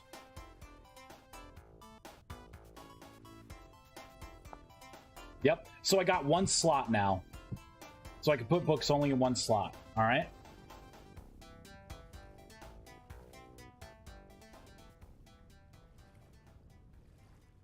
So this would be 4, 4, 3, 3. You know, I could just do another loop inside this loop. I should have just done that. It would have had less of a footprint, but nah. I hope he makes creating and destroying worlds easy and fast so you can have extra dimensional dungeons. Yeah, I really hope so. That would be awesome if he could. You know, if he could do that. Alright, if I become a tier 4 mage... Tier 4! Boop! Oh, wait, I gotta resend... Okay, so I'm gonna have to resend the packet. So, by releasing and re-soulbinding... You see, that won't do it. I think you have to... like, soulbind to something else. See, now I got all 4. So, I'm gonna have to account for that in the level-up process. I'm gonna have to find your sanctum based on your ID. The watched attribute that I keep for it. And then do a force update for that variable in your sanctum when you level up. That way it's smooth. But yeah, now I got 4 slots. And I do have indeed access to 4. Featherfall!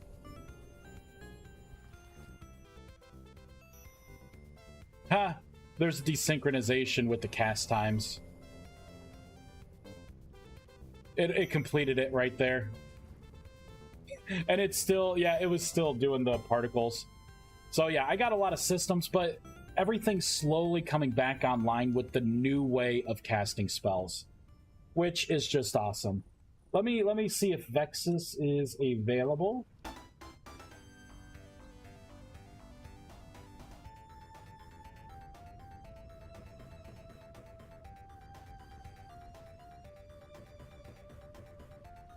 There we go. I threw the line out there. Cool. This is working pretty well. I feel like I just jinxed it. Damn it, Vice! So... Man, still so many systems to make, but I pretty much got the biggest one done. We're gonna have to deal with cast times. There's still okay. There's still stuff I could work. Let me move this so I can check my messages. All right, that Discord message is out. Let's see.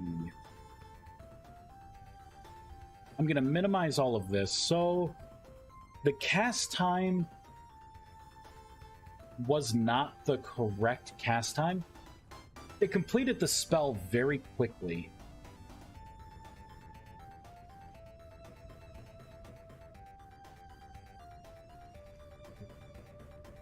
I think what I'm going to need to do is we need to look at the staff one more time.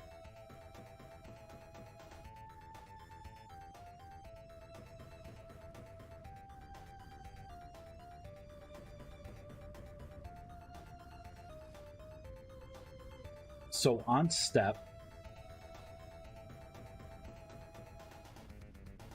this calculated modified spellcasting time, right?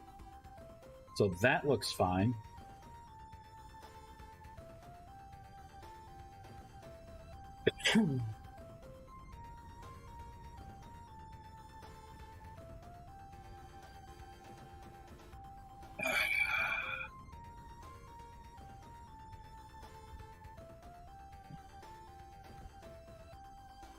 Okay, here it is.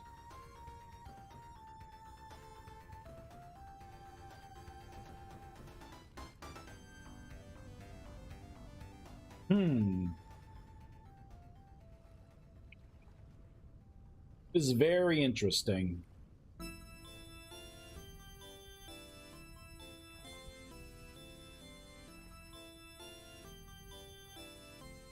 It should be pulling the correct information. So I'm getting a float for the cast time. And then I'm just casting it as an int, but that right there should have got the right... It did technically get the right information. Wait a minute. So... Featherfall... Oh shit, why is it saying empty?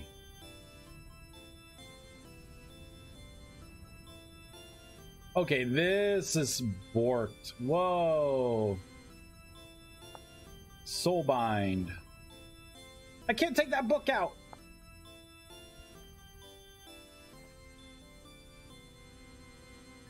Interesting. You know what? I'm gonna just disable this. You know what? Everyone's gonna start off with 4 spell slots. At what point you have to ask yourself, is what I'm doing worth the time? Because people are already going to be bitching and complaining about it. So is it worth the time and effort?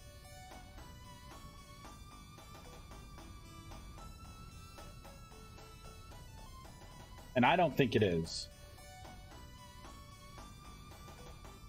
So I'm going to do this. I'm going to completely get rid of that. Y'all get 4 spell slots. Congratulations.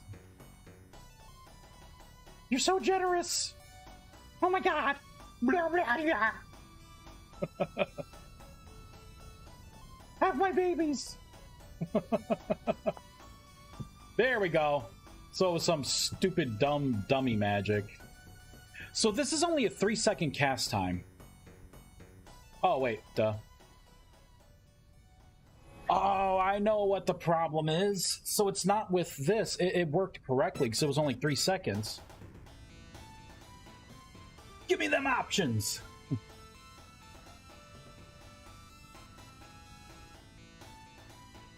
I really want to play that ViesCraft online.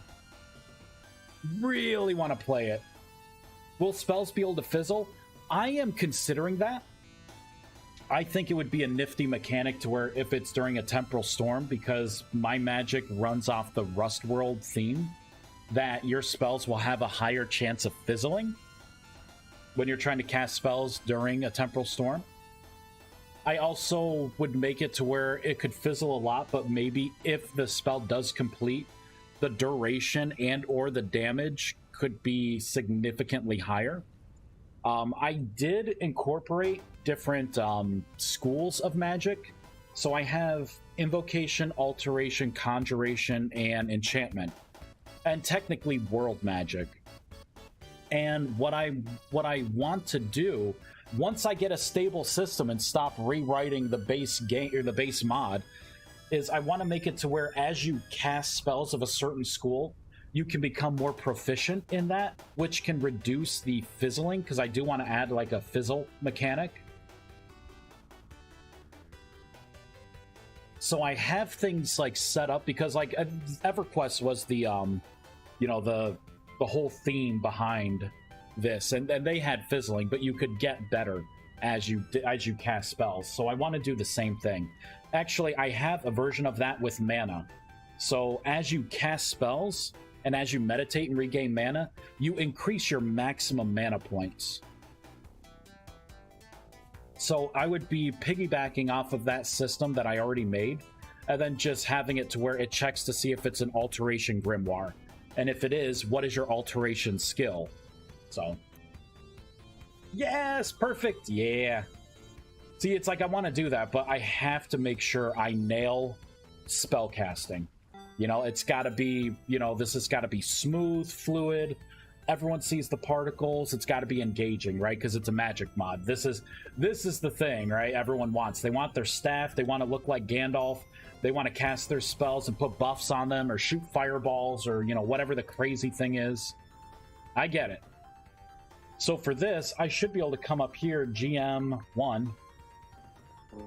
Oh, I turned it off. That's right. Slow Fall, Equilibrium, and 2 other spells are technically not working right now. That's right. I forgot I did that. I got to re-enable those. So Featherfall doesn't do shit right now. It makes you feel good. That's what it does. It makes you feel like you are in control of a situation. All right, so I have to open up the GUI. Here, the cast bar. So I am trying to get cast time a weird way. Oh. Current spell cast timer text only.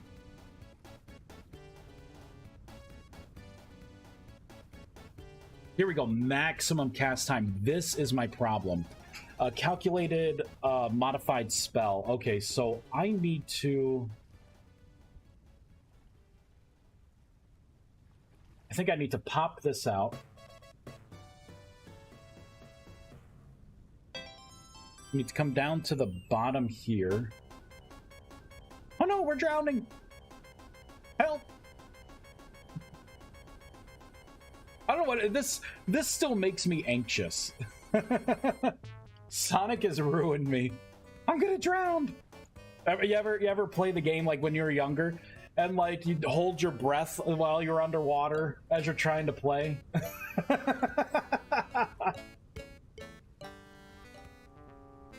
Unplayable.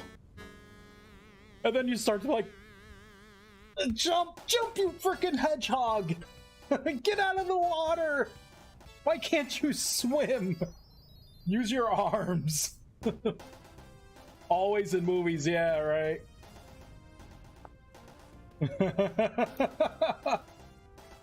Oh, it's hilarious. Alright. Hey, there we go. Fixed it. 3-second cast is now a 3-second cast. Magic! I love it. Bum, bum, bum, bum, bum, ba-dum, bum, bum, bum, bum. Not just any magic, yeah, rust magic. Woohoo!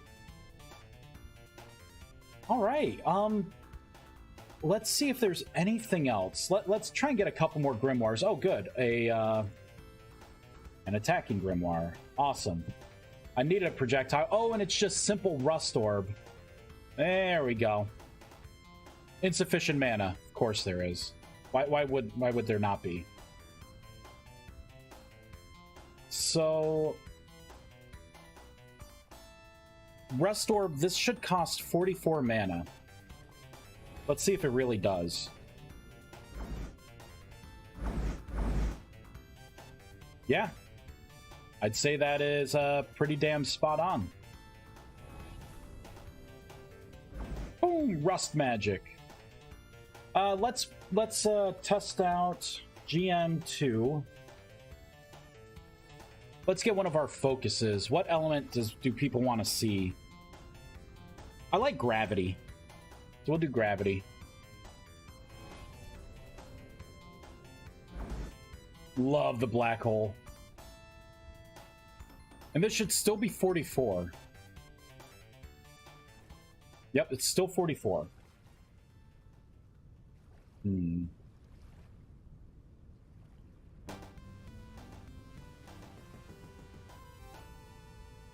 Alright, so if I'm at 68, so this should put me at 24.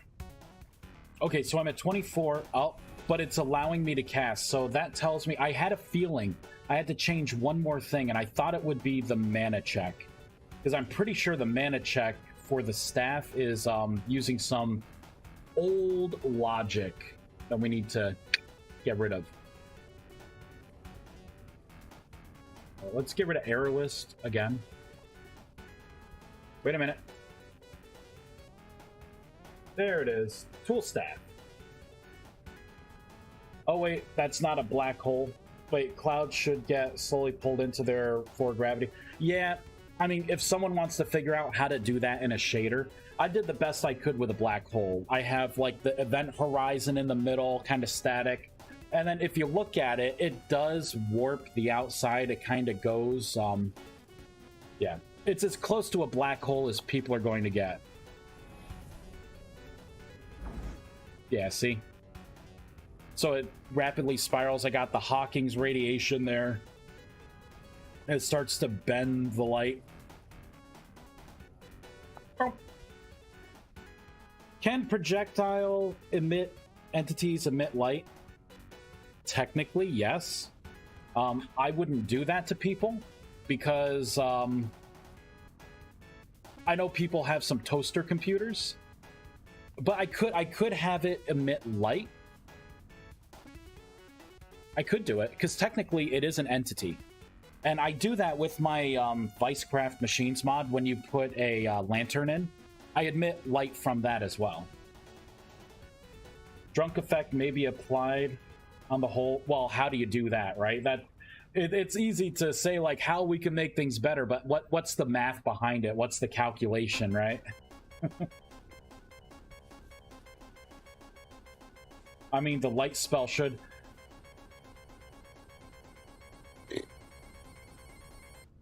Darn it, Hexadin, you know what? You make a lot of good points. And you know what it is? It's always more work for me, Hexadin. Because yes, it should emit light. Oh, you're making my eye twitch, Hexadin.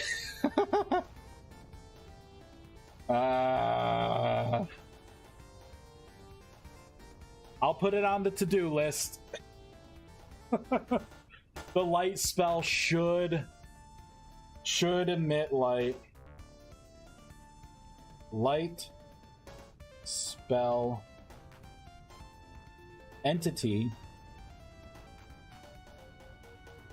emit light. Damn it.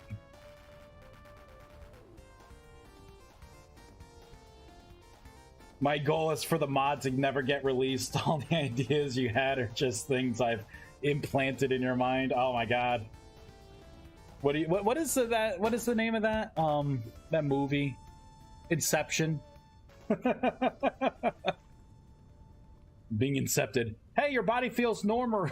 My useless buff wore off. Nice. Time set day. Okay. Bow, bow, bow. I made the calculation. It's 2 plus 3. Now get to it. I'm sorry, but you're gonna have to show me your math. 2+3 is too hard for me. You're gonna have to.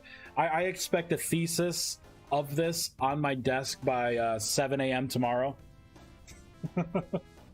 I expect a knock at the door at 6:55. Oh man, it's magic. So wait, what was I working on? Oh yeah, that's right, mana. The mana check.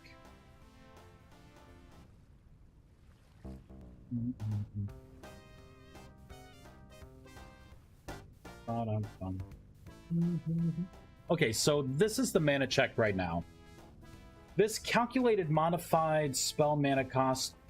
Oh, okay. No, that. Okay. Okay, this should be.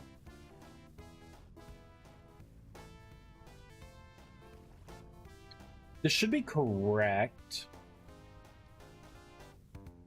But maybe not. What about this? What is this? Casting tool current. So this should be right. Yet it is still allowing spells to progress, even when you don't meet the mana minimum. I don't like that. Right? This check should have killed it right there. Oh wait, this is a different method. Oh wait, no, never mind. This is the same. So yeah, it just snakes into here. This calculate modified spell mana cost. So I'm getting that, and then I'm multiplying it by the percentage that gets reduced. And I'm making sure that that is wait a minute. This math is wrong. Oh wait, no, this math is right. If it's less than or equal to your current mana, then return true. So then the issue has to be in here?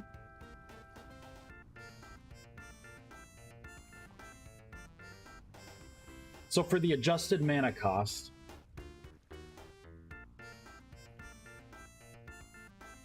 player in watched attributes, get int, right? Because the mana cost, I have it as an integer.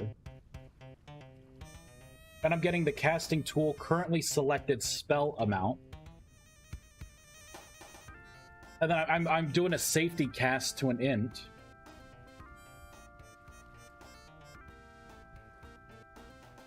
Actually, this should be an int. This should not be a float at all. The hell was I thinking?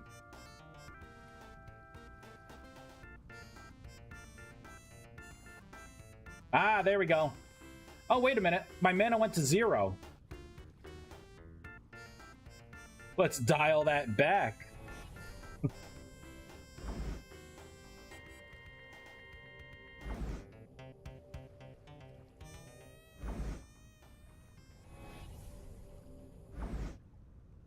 Okay, so it's still wanting to cast spells.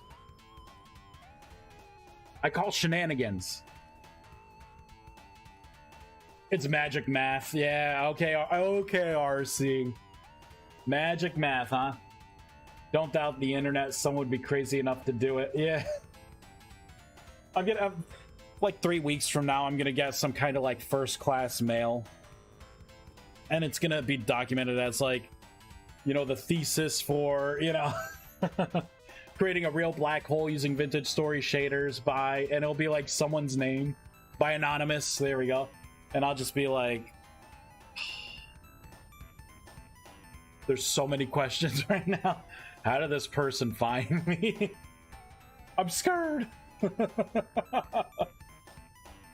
Wait, there is that guy that made Minecraft World Round. The one that did all the math to do it and showed the outcome.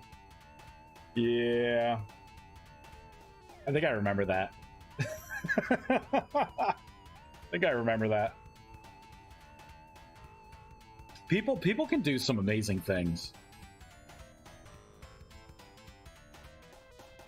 So I gotta put in some checks because something is not right, obviously.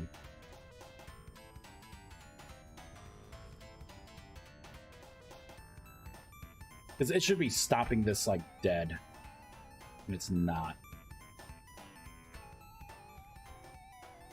right, so run mana availability check. Let's put a logger here because it should stop right before this. What I need to do is look at the player, their watched attributes. I'm going to...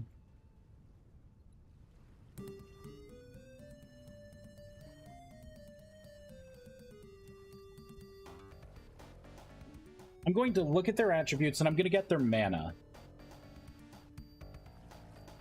Get int. It's going to be RMR references dot mana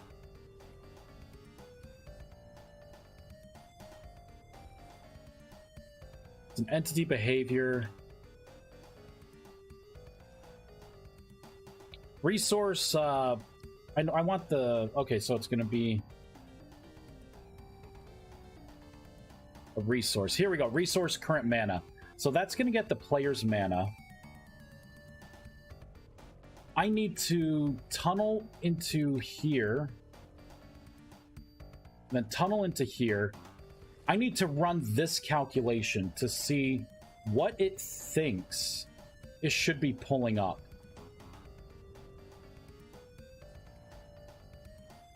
I'll start off with these two things. Current mana and then the calculation, right? The calculated mana. Build! Oh, wait, no, I don't have to build. I could just save Fireball. It sees 11 right now. It sees 11. It should not be 11.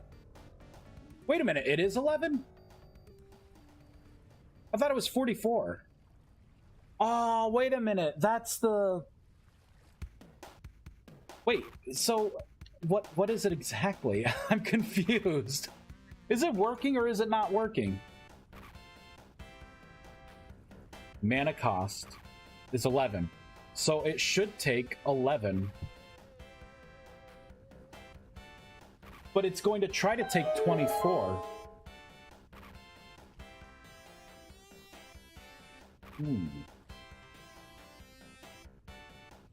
All right.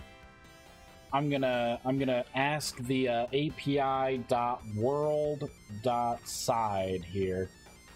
What do you think one is? Oh wait, I put 2 ones. No wonder why I'm seeing like duplicate. I'm still gonna put the side, right? Like, what do you think is going on? All right, server for 1 and 2 is the same as client for 1 and 2. It's saying 1 is 24 and 2 is 11. So it's saying that... Oh, wait, duh. No wonder why it's 24. Oh, my God.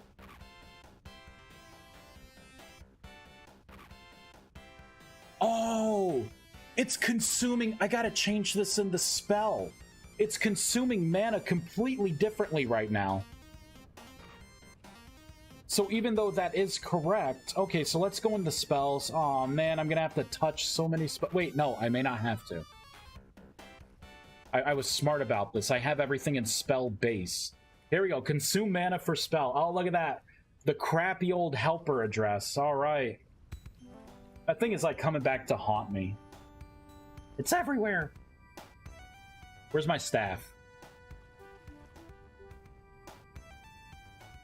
Copy this. All right, wait, where was I? Befriend animal, no, it was spell base. Here we go, spell base. So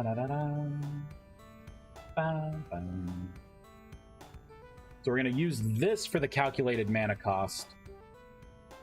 And we are going to pipe this number through. There it is. Hey ho! That should fix all, like, every spell. Because I'm not doing any overrides. Why do I keep trying to do that? Wait, no, I'm going to have to because I just added a new method. Yep, so we're going to build. Or build! Alright, I think I'm going to give you all a 3 to 5 minute chair stream. I gotta pee. And I think I'm going to try and get one more soda. Just to stay up a little bit. I don't think Vexus got to me. Vexus may have laid down. Vexus. So I'll keep streaming until Vexus says something or until we welcome the chair. I know everyone's just here for the chair. When I go, you're gonna be like, all right, chair. How is it being Vice's chair? He's gonna be like, the dude sits at his computer way too much. He crushes me.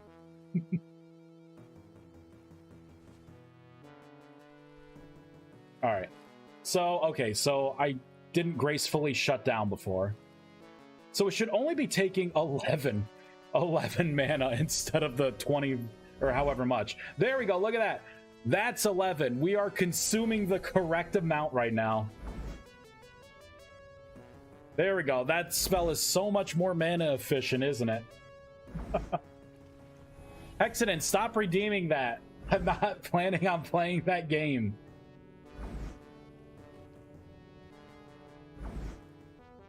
I feel bad.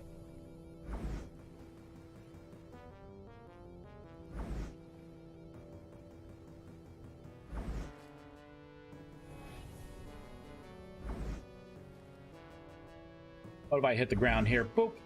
And it shrinks. Oh, hey, buddy. Damn it. Oh, I'm so sorry. If I had the revive spell, I would bring you back to life. I don't care. I have a totem. I just want to make sure this works before I pee. That's all. All right, we're getting low. 13. I can cast it one more time. I should be left with 2 measly mana points. 2 mana. Insufficient mana. That's what I'm talking about. I think that's the last thing that I had to... You know what? No, it's not. I need to update the GUI next, and then I can mark everything off the list as done, and then we can start... we could start the Nexus. How excited... I'm really excited to get this working. And I'm willing to take ideas for like a block that I could place on top here. It would be pretty cool to have some kind of like starter block. Like maybe that's how you can get like a crystal. Maybe you could put like a mana stone block or something on there, then cast transmutation on it to turn it into the crystallized form. I'm not sure yet. I'm not sure what that looks like, but there you go. Have a GUI. I'll be right back.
All right.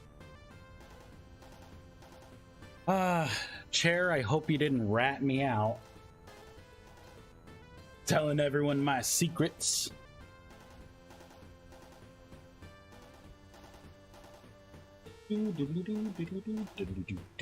All right, so the next step, I think, is to get this to give the correct information.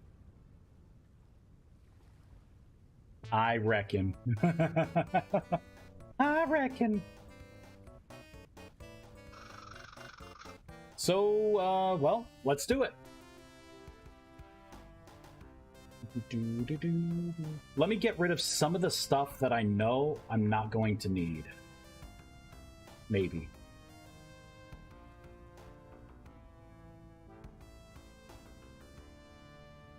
It's a lot of stuff, it seems like. Okay, I'm gonna need pretty much all of this.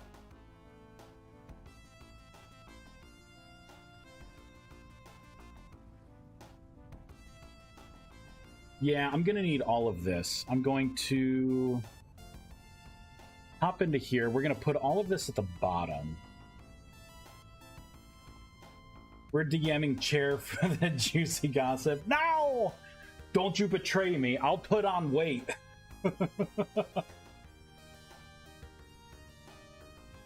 I'll get fat just to spite you. Then we'll see who has the last laugh. Watch the chair. This chair is so old. It like creaks and stuff. Like this thing is like 15 plus years old. It's almost legal. Like it's crazy. It's crazy. This thing can almost buy propane from the store for me.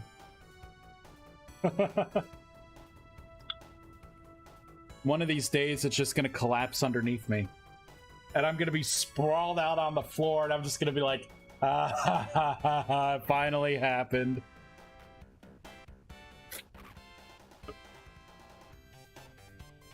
Yep. I totally just spilled some soda on myself. Good thing I got napkins here. It's things like that the chair's gonna be telling people. This dude just spills everything when he gets tired.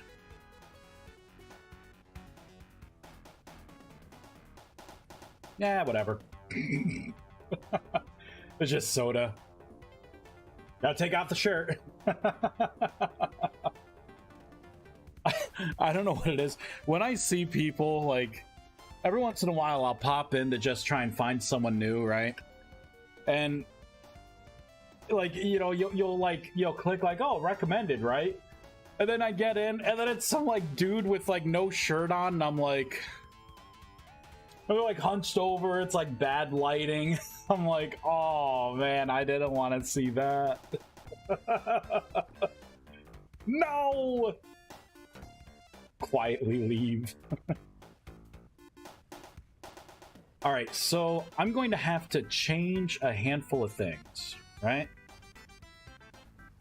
It's going to be everything in here that I'm going to have to change. I'm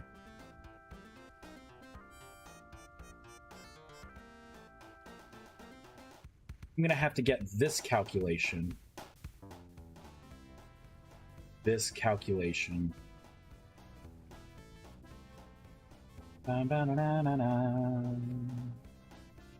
Really, anything that is RM helpers, I want to do this instead. 8 occurrences. That should have fixed the GUI. Hey, look at that. It did 11, 3 seconds, 0 damage. Ooh. That's not right. Does a lot more than 0 damage, doesn't it? How much health did that thing have? 6. Let's spawn a bear. Let's see here. Black bear. Let's get fence here.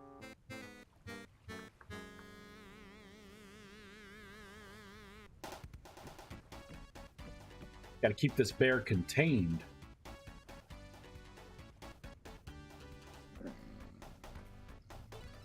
Oh, insufficient mana. Boop. Not anymore.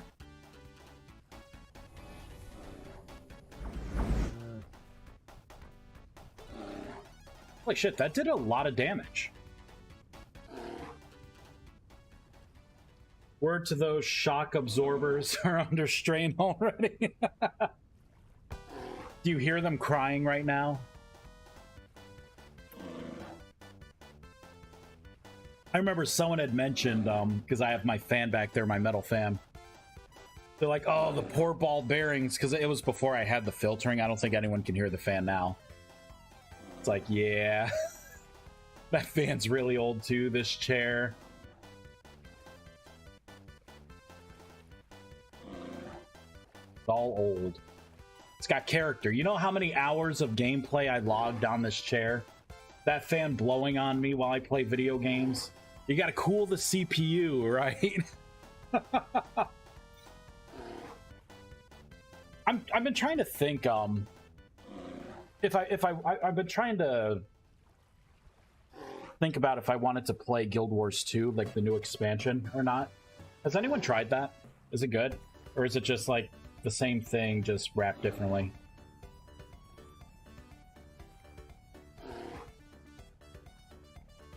So it's saying damage is 0. That's not right, though.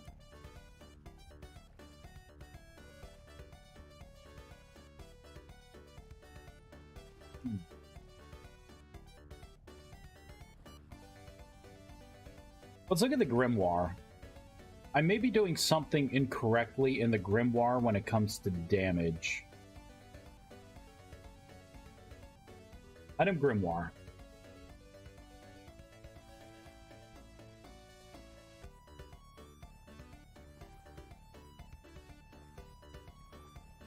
Okay, I'm getting a float here.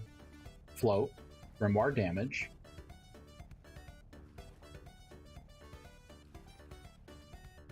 This damage is a float. Variant type damage, which is a float. Okay. Bum, ba-dum, bum.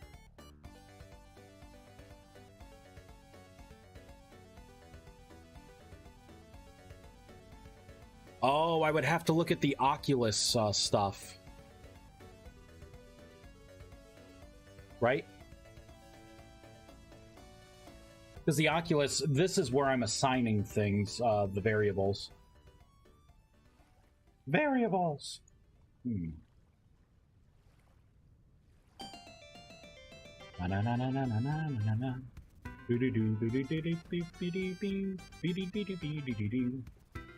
This damage, so that's a float. Getting the damage, okay. Okay. And then getting a number, next.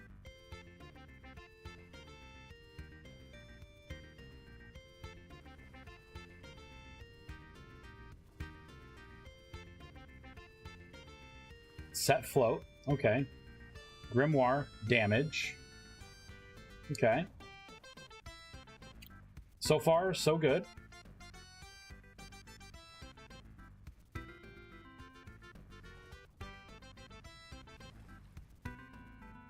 So the same thing.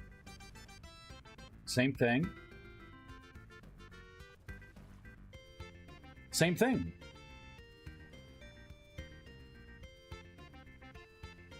But it's saying 0. All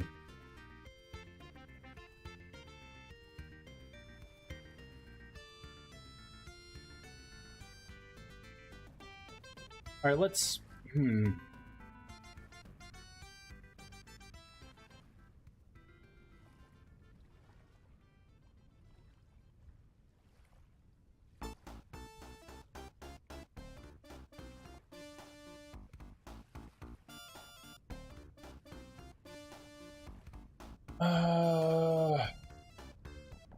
Interesting.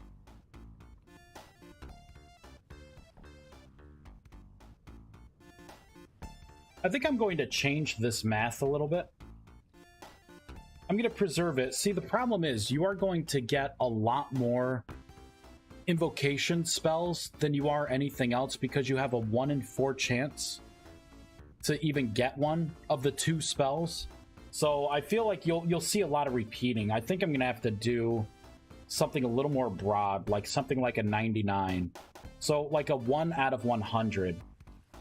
And then I can parse it out here. So if this is maybe less than or equal to 20,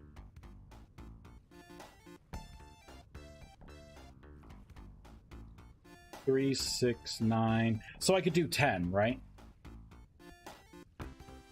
And then I can say else if this is greater than or equal to like 40. Or no, 30. It would be 30. Would be alteration. And if this is less than or equal to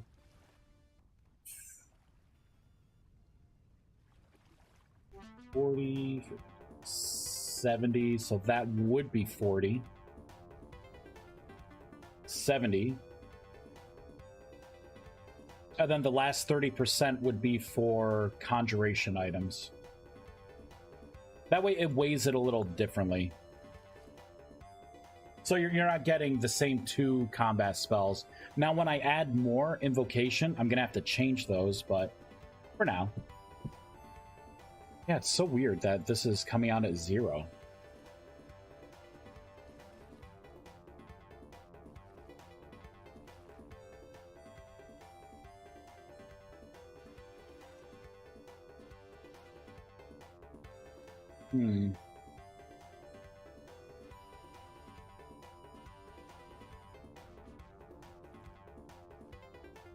I'm not sure why this would be giving this information. There's probably, of course, there's something that I'm missing. I just don't see that something yet. The Oculus.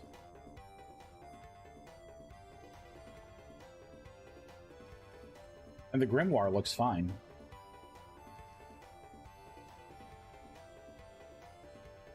See, if it's greater than 0, then set float.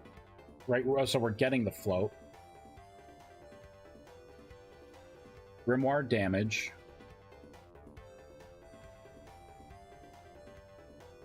I'm going to just double check my packets. Maybe there was another thing that I had messed up. There we go. So it brings me down here already. So currently selected spell slot number. So that's getting the float for damage. Okay, that's fine.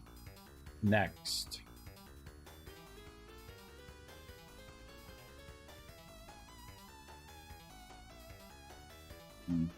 See, that would have canceled everything out, so I can't even use that.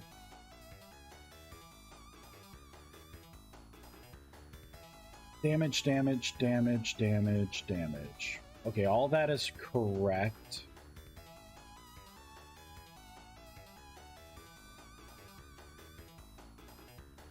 Alright, what about this? Damage, damage. All of that is right. Alright, let's look at the helpers.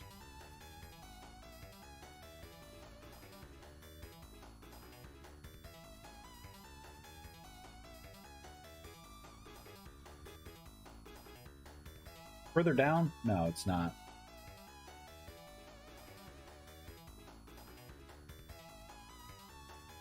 Get localized invocation spell with variable empty. Some meditation stuff, stability drain, replenish. Unlock specific spells. Here's the Sanctum.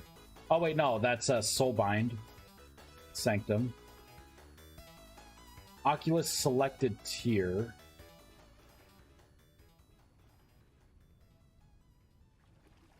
So input float damage. So let's look at the instances of this.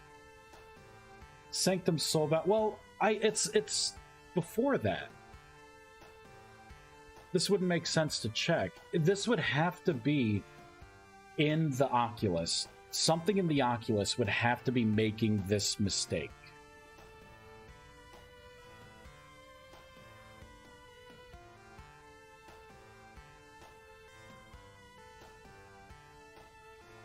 Oh, that's the wrong Oculus. Here it is.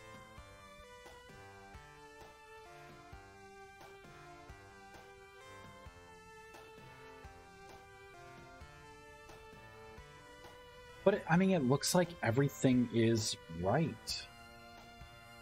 It's the annoying part. So, invocation, right?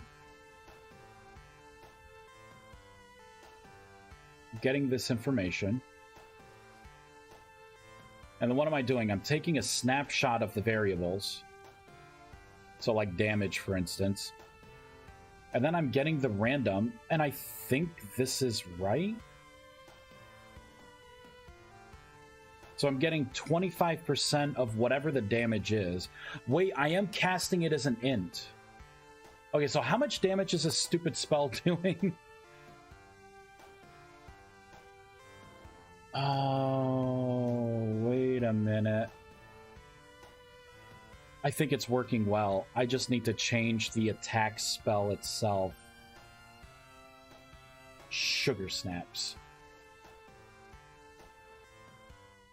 All right, let's close out some of the stuff I know I'm not going to need. I need to go into Item Grimoire.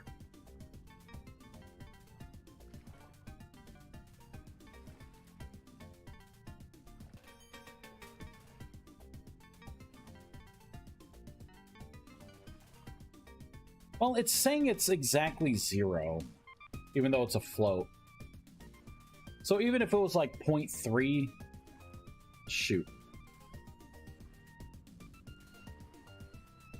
Alright, what if I just say straight up, show me the damage?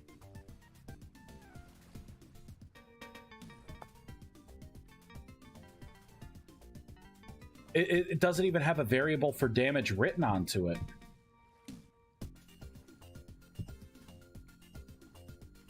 Damage 0.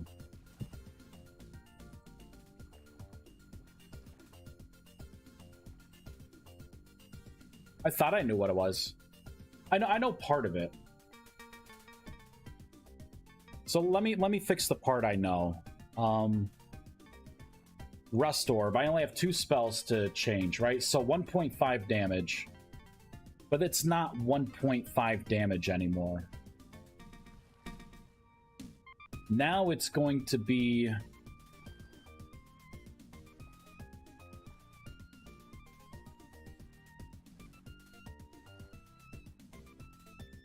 Get watched attribute. Instead of int, it's going to be float.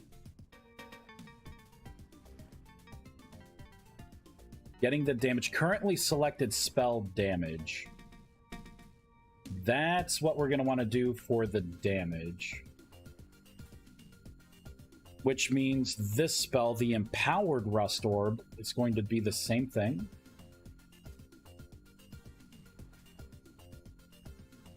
Oops. There we go.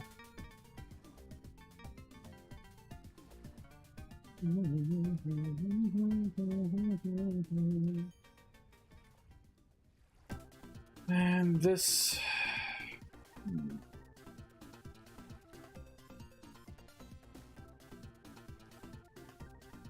Alright, so that should be right. Now the actual damage number should be technically whatever it is in the book. So it's going to be 0 damage. Come here, bear. Yeah. So it is literally 0 damage. So at least that's passing the right information. That kind of sucks, doesn't it? That it can do this. Boom. Boom.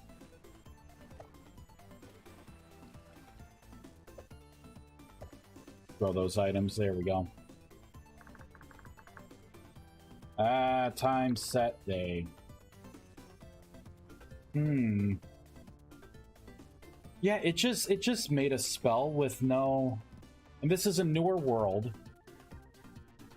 I did make some adjustments. I don't know if this is just an old spell that may have been broken.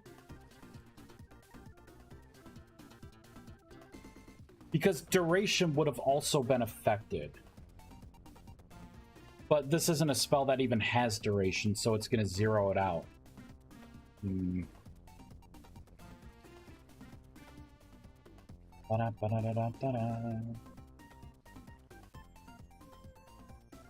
Hmm. This is a good one. This is a good problem. I'm gonna close out of this. I think I don't need this up anymore.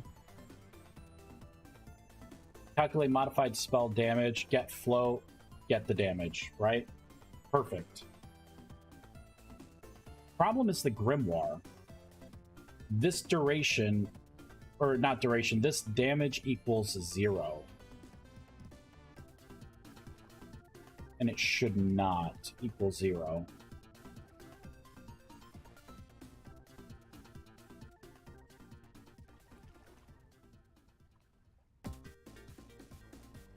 Bum, ba-dum. Bum, ba-dum, bum, bum, boo-doo-doo-doo-doo-doo-doo. You know what I should do? I should increase the damage of Rust Orb as well. Since this isn't scaling up anymore,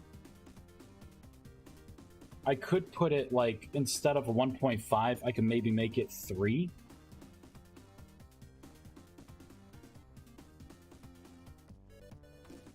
Maybe that would be good. I'm gonna have to shut down. We're gonna reload the world. I'm going to temporarily change the Oculus code here.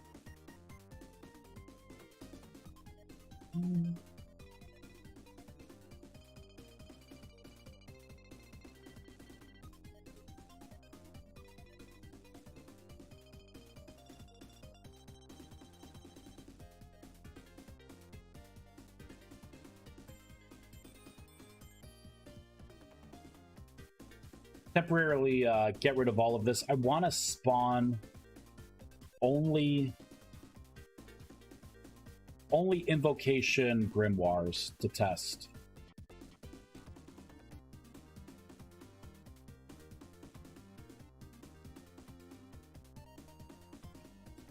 Because if this works, then we're done. Like, the migration will be complete.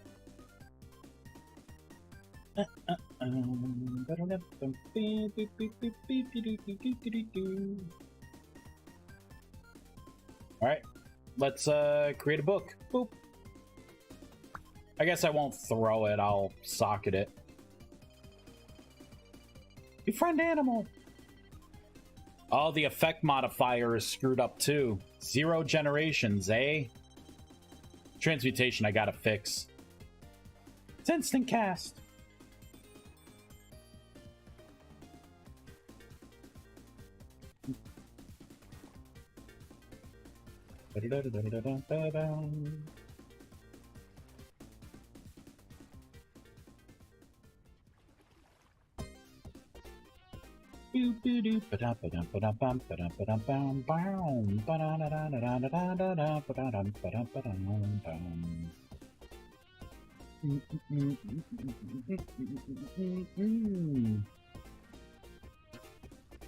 Almost done.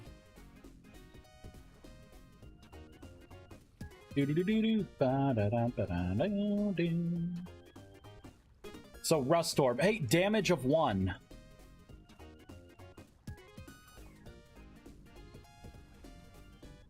Maybe this was a broken tome. I'm gonna throw it. We're gonna make a handful of these. So damage of 1.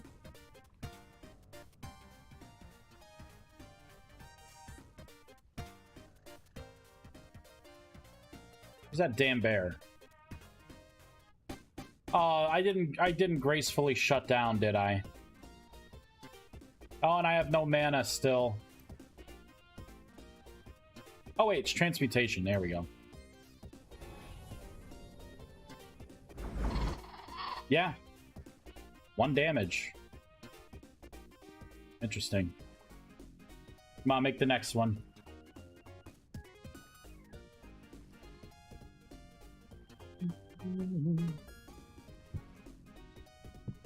I need a bookshelf.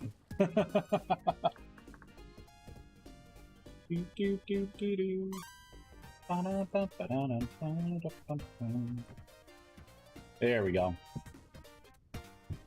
Put some of these spells in here.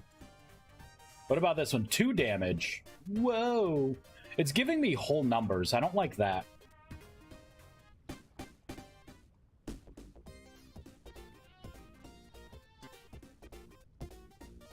So let's go into the GUI.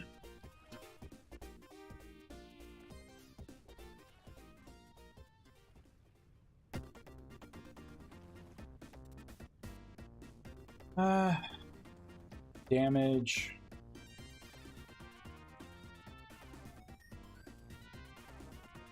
Let's go into calculation, so float. It's weird, right? Like, it should be getting a random float. Oh, wait a minute. I think I know what's going on. The random that I'm getting, it's a whole number randomization. I think that's why I was able to technically get 0 damage. So I'm gonna let this run through. If that is the case, that should be working well.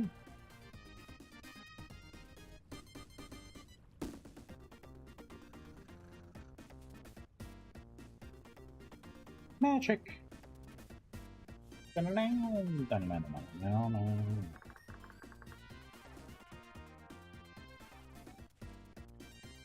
wish I had chips or something to munch on. Feeling hungry.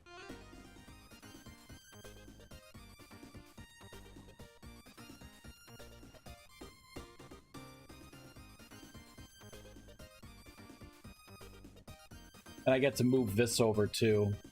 The Oculus will be like the next thing that I finish redesigning. Well, the Nexus too, right? 4 damage. Oh, that's a powerful spell. Holy shit. Oh, look at the mana cost on it though. 58 mana? Ooh. Mana cost 10.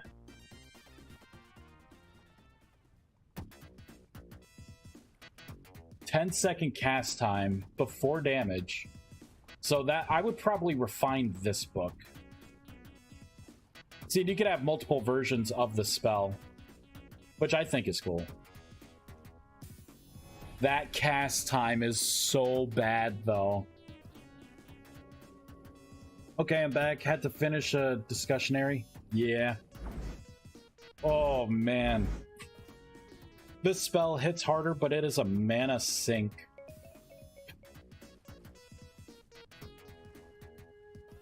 You know, I suspect that the random numbers that I'm getting are not all individual randoms.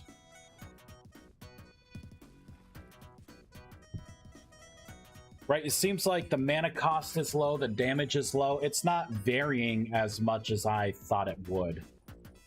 So we're going to gracefully shut down the world. Give the bad books to the book-eating structures that poops different books. You know it. This is going to be Inception, only with grimoires. Your book in a book in a book. It's going to be like the nesting dolls, right? Book gremlins, go! Refine a refined book. To produce a refined book.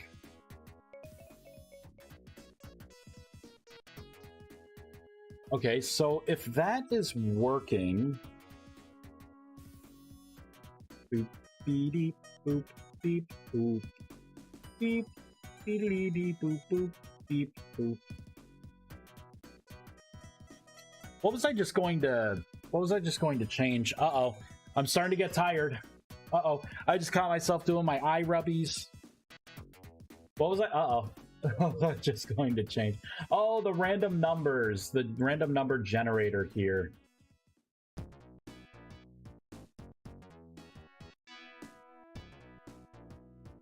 All right, it's going to be in the Oculus. Here it is, right here. Yeah, so I think I need to try and create a handful, 5 of these random numbers. So, because I think it's I mean, it's taken the one, obviously, and just kind of piping that through for everything. I want more variation. Duration. damage.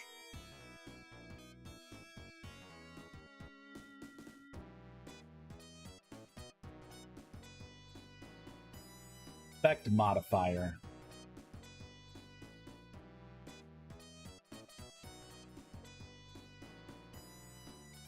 This is going to be damage.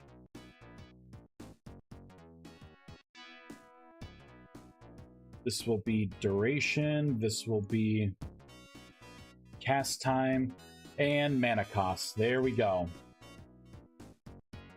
And then I can save those. So I think for duration, damage, and... You know, I don't have to necessarily do it with duration, but for damage and mana cost, I think I want to try and get, like, next double.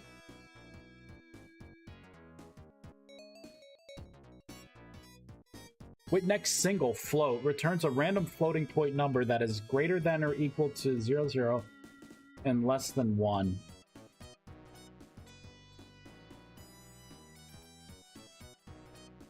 Not what I want. Next double, that's the same thing. You know what? This is what I'm going to do. I'm going to get next single. Okay, okay, this is what I'm going to do.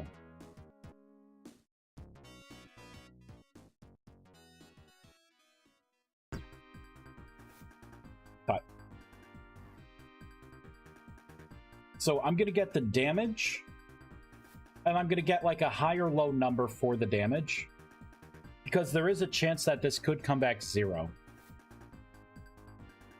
And then with this whole number here, I'm going to add number damage dot next single. That way, if it is 0, you have a chance of having it be 0.01 all the way up to 1, right? So you get really, but at least it's not going to be 0, so it's a number that you could refine. Same thing with the effect modifier. I'm going to do it the same way.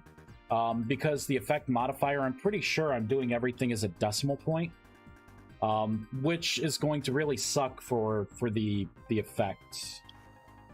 So at least this guarantees that it's going to be something.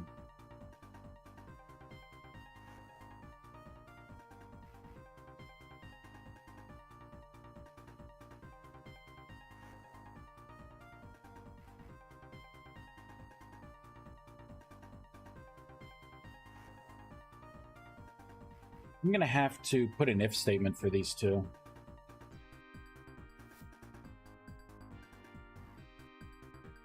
I'm going to have to say if damage is greater than 0, or greater than 0, then do this. Because if it's 0, I don't want you to do anything.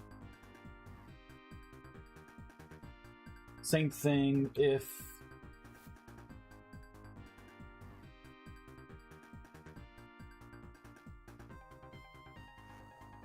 this effect modifier is greater than 0, then you can attempt to do some kind of math with it. Okay. Heyo, success. I think that's going to fix the problem, and we should see some decimal points in there now for the floats. Test! Don't you just hate it when you go to reach for your wireless mouse and you nudge it off the keyboard tray and it goes flying onto the floor in pieces and pop? Yeah. Make you search the floor for your, searching for that special Lego piece that you need to finish your build. Oh, man. Luckily, I know myself, and I don't have that problem. When I do my Lego builds, I'll clear everything. But yeah. I know what you mean. I know what you mean. That's why I use wired mice, too.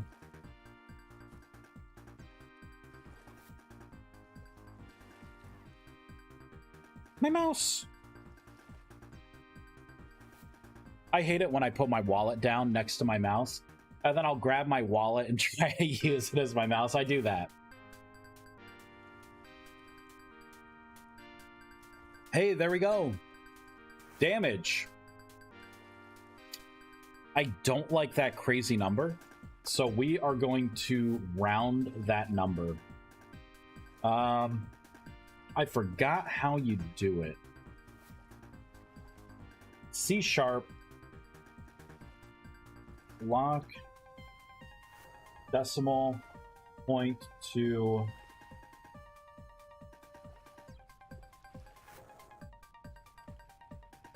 0, ignore decimal places and string. Isn't it string? It's not string format. I don't want string format. I've done this before. His Lego builds are, it's a hybrid mouse with and without wire. His Lego builds are properly ordered and commented. I lay it all out. I've done my Lego builds on stream before. I Iron Man that shit. That big Millennium Falcon over there, that was on stream.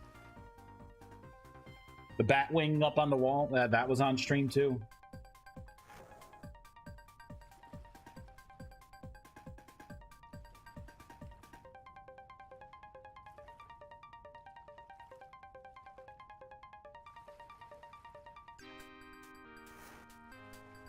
The easy and simplest way to round a float value to 2 decimal points. But I don't want to use string format. There has to be another thing, formatting a float to 2 decimal places.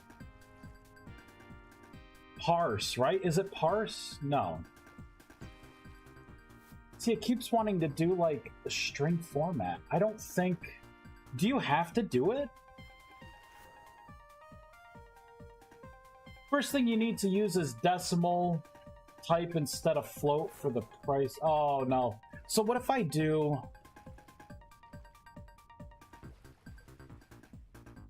something like this, right? So all of this would be a float.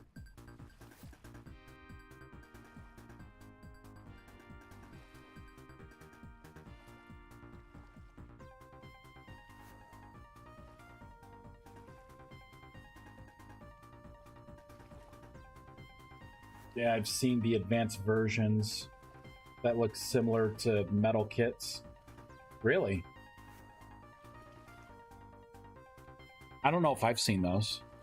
I've seen the things like the ship in the bottle and, you know, some neat things that I look at and I'm like...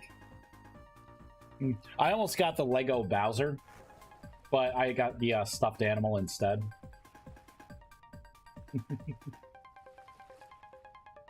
Maybe I have to do string format.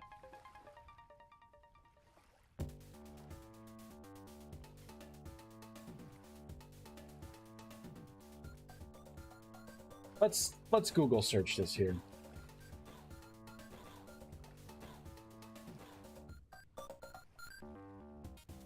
Math round, that's what it is. I thought there was something.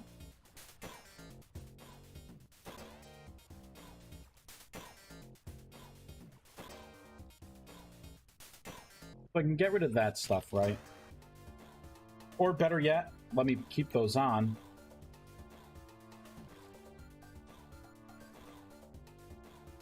There we go. Math round decimal. Rounds a decimal value to the nearest integer value. Rounds midpoint values to the nearest. Right? So it could be this.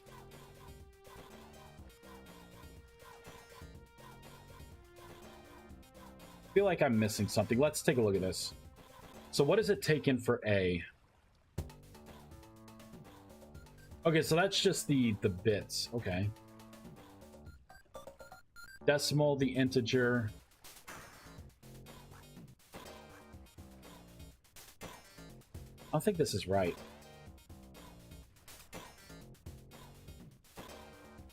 What if I look at game math? Maybe there's something specific in game math. So that's round random.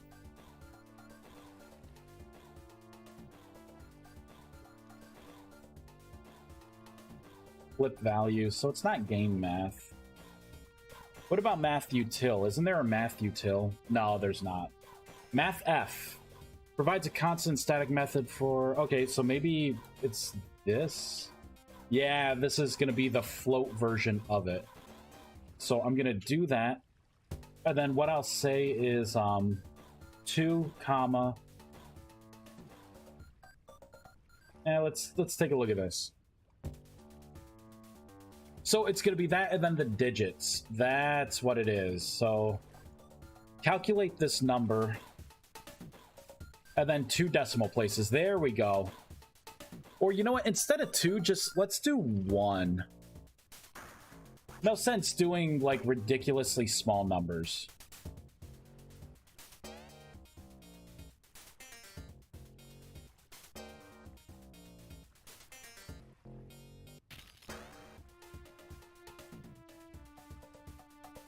String! Hey Vexus, you're back! Did you send me? I had sent you a Discord, seeing if you were free. I thought you went to bed. So I'm like, I guess I'll keep streaming.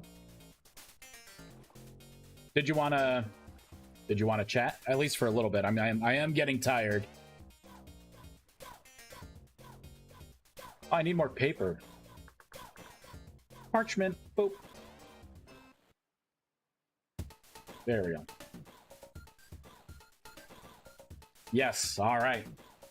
Here, let me make this book. If this book comes back with 1 decimal point, then I think everything will be done. Think so. I went to the store. Oh, grab sodas. Yeah. I put some more sodas in the fridge. I grabbed another one.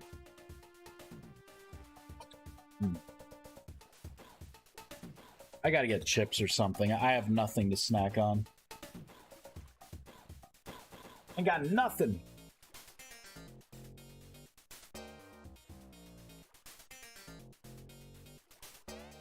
Did you get Doritos? I want some spicy nacho Doritos. Or you know what? Maybe Cool Ranch. I haven't had those in a while. Salsa chips, hot Cheetos. I don't think I've tried the hot Cheetos. I like some things with spice, but there's some things that I don't like. Like I tried those like Takis, whatever. Yeah, here we go. Damage 5.2. Holy shit. That is like a truck. But look at the cast time on those. Oh, man. Ooh-wee.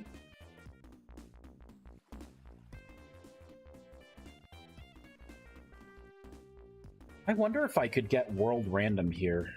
I bet that would work a lot better in this stance.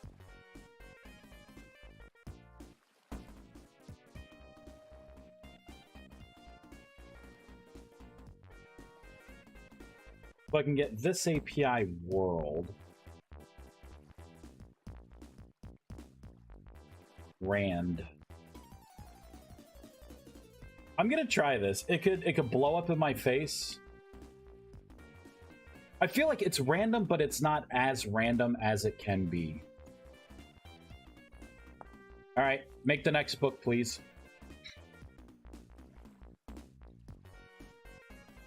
Been eyeballing this can of root beer all day because I got ice cream today.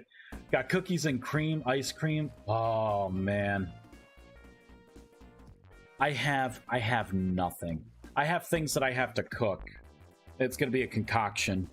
It's gonna suck. And nothing should take 16 seconds except maybe one-shotting a beer. Well, you can race against your spell. See, I think the thing is, like, the way the randoms have been, it seems like when it's a high, it's using that, like, high. You know what I mean? Like, all the values are high. And I want it to be more varied. See, there we go. That was varied. This is what I envision a spell to be. 37 mana, so it's pretty decent with mana, because this is the empowered, so that's like half. But the cast time is 18, which it's a little above the average, but the damage of 6.4, that actually that may be just a little tiny bit below. But that for empowered Rust Orb, that cast time is horrendous. But you also have to keep in mind that you would have mage gear on, which that would be cut in half with the mage gear. Ad break. Damn ads! If you can one-shot a bear in 16 seconds, I'm impressed. Did you say beer or bear? There you go, attack that. Big old T-Rex, huh? Hydrate? Can do. Alright, so I think with this last book, we'll just double check it. It's just about done. Oh, see, yeah, look at that. This Rust Orb, 2.6. The mana cost is actually on the higher side. The damage is on the lower side, and the cast time, 2 seconds, is on the lower side. We are getting true random spells now. 2-second cast time. Boom. Not bad. This would be a good spell. A little high in the mana, but it's something that would be a great base to start. All right. So I think officially the new system is it's mostly in. I need to, when you die, I need to reduce the durability of the things in the sanctum. That's the only other thing to do. That's going to be fun to grind for that best spell. Yeah. That's what I kind of feel. I want to reward people. Like, you could have a spell. You could be kind of viable. But this is really going to be like, if you really want to spend the extra time and go through some of the systems and then get that amazing spell. Just imagine like the Spirit of Wolf spell, right? That run speed spell. And you know that one person in the server who just researched and happened to get lucky on a handful of researches and has like this awesome Spirit of Wolf spell where it's quick, it's mana efficient, it makes you run super fast. The duration is like 10 minutes instead of like 2. That is the kind of spell that I would want to go for. Because someone on the server will be making spells 24/7. You know it. You know there are going to be people that like no life the spells. They're going to be like, I'm getting this. They're going to have a notepad next to them. It's going to be like trial and error. Nope, can't use that much Arcanus. Yeah. They're gonna be the ones like the Sweat Lords, right? Having to pee and not like. They're not gonna be able to like get up from the bathroom. So like, I gotta refine this spell. I know I was always exploring, so they made me one of our Vice machines first. Vice airships are scary. I explore by foot. The group of 5 I'm in. It's one of the PvPvE with lots of lethality in the creatures. Yeah. Pyramid Survival Zoomies Raft.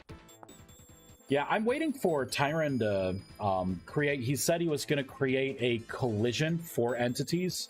Because I already put it in the math where if you log out and it can't teleport you, it teleports you on top. It's just without him putting those collisions in, you fall through. Eventually, you'll be able to just stand on top of the machine and then just get back into it. All right. I think we're going to gracefully shut down. And we're going to find someone to raid because I'm going to talk with my friend, Texas. Let's see who's live streaming at this time of night.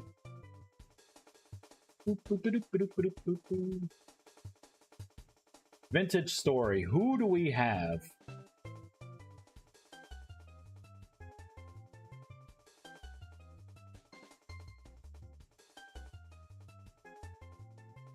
So we got, oh wow, we got a lot of people. So I rated Radford before, so we'll find someone else. Working on automation, that could be fun. Just exploring in the vibe. That's a new person. We got some new people here. I am going to pick.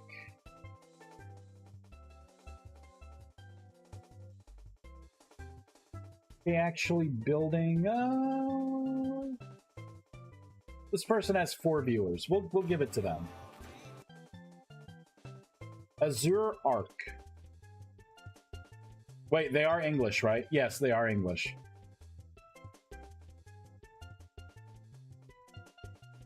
Texas, yeah, aka Verlia. But what's your favorite genre of building style? Both. You mean in terms of games? What building systems I've liked in games?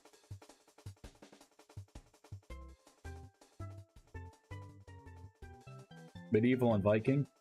Honestly, I used to, and I would be playing it right now if I could. EverQuest Next, like the voxel based.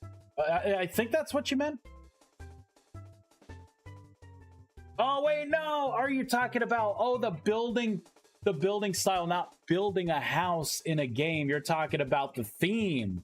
Oh, Viking all the way. For vintage story specifically, when you build a settlement for a big house or whatever, what do you go for? Yeah, I like the Viking horns. I like that certain theme. When I get out of my square hut. I am a Viking through and through. Well, technically I would be Roman, but I like that Viking life. Give me a horn hat. That or maybe something dark, like kind of like a necromancer's kind of crib. You know? Those are my styles.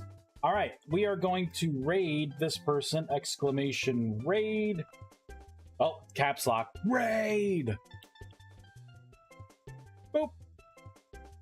Raid's been created. All right. Thank you everyone for watching. It's pretty late. We didn't stay up as late as we normally do, but oh wait, let me copy this raid message. There we go. I like the Dark Ages medieval setting, but in Doom/Gloom Dungeons and Dragons style. I guess you could say that that's kind of like what I am too. Kind of like that darker themed. Like if I could, I would I'd have like bone armor or something on, right? Like a skull on the shoulder pad, and like a skull mask over my face. Bone hilt. Very much Necromancer, Shadow Knight kind of feel. Shadow Knight! We made a lot of progress. We have... The magic system is pretty much done. The only thing I need to do is something that I forgot to do. I know there's one thing, it may be with the Sanctum, something that needs to get done, but everything else is pretty good. I'll figure it out. But yeah, thanks everyone. Have a wonderful evening. Don't stay up too late, and I will talk to you all later. Good night.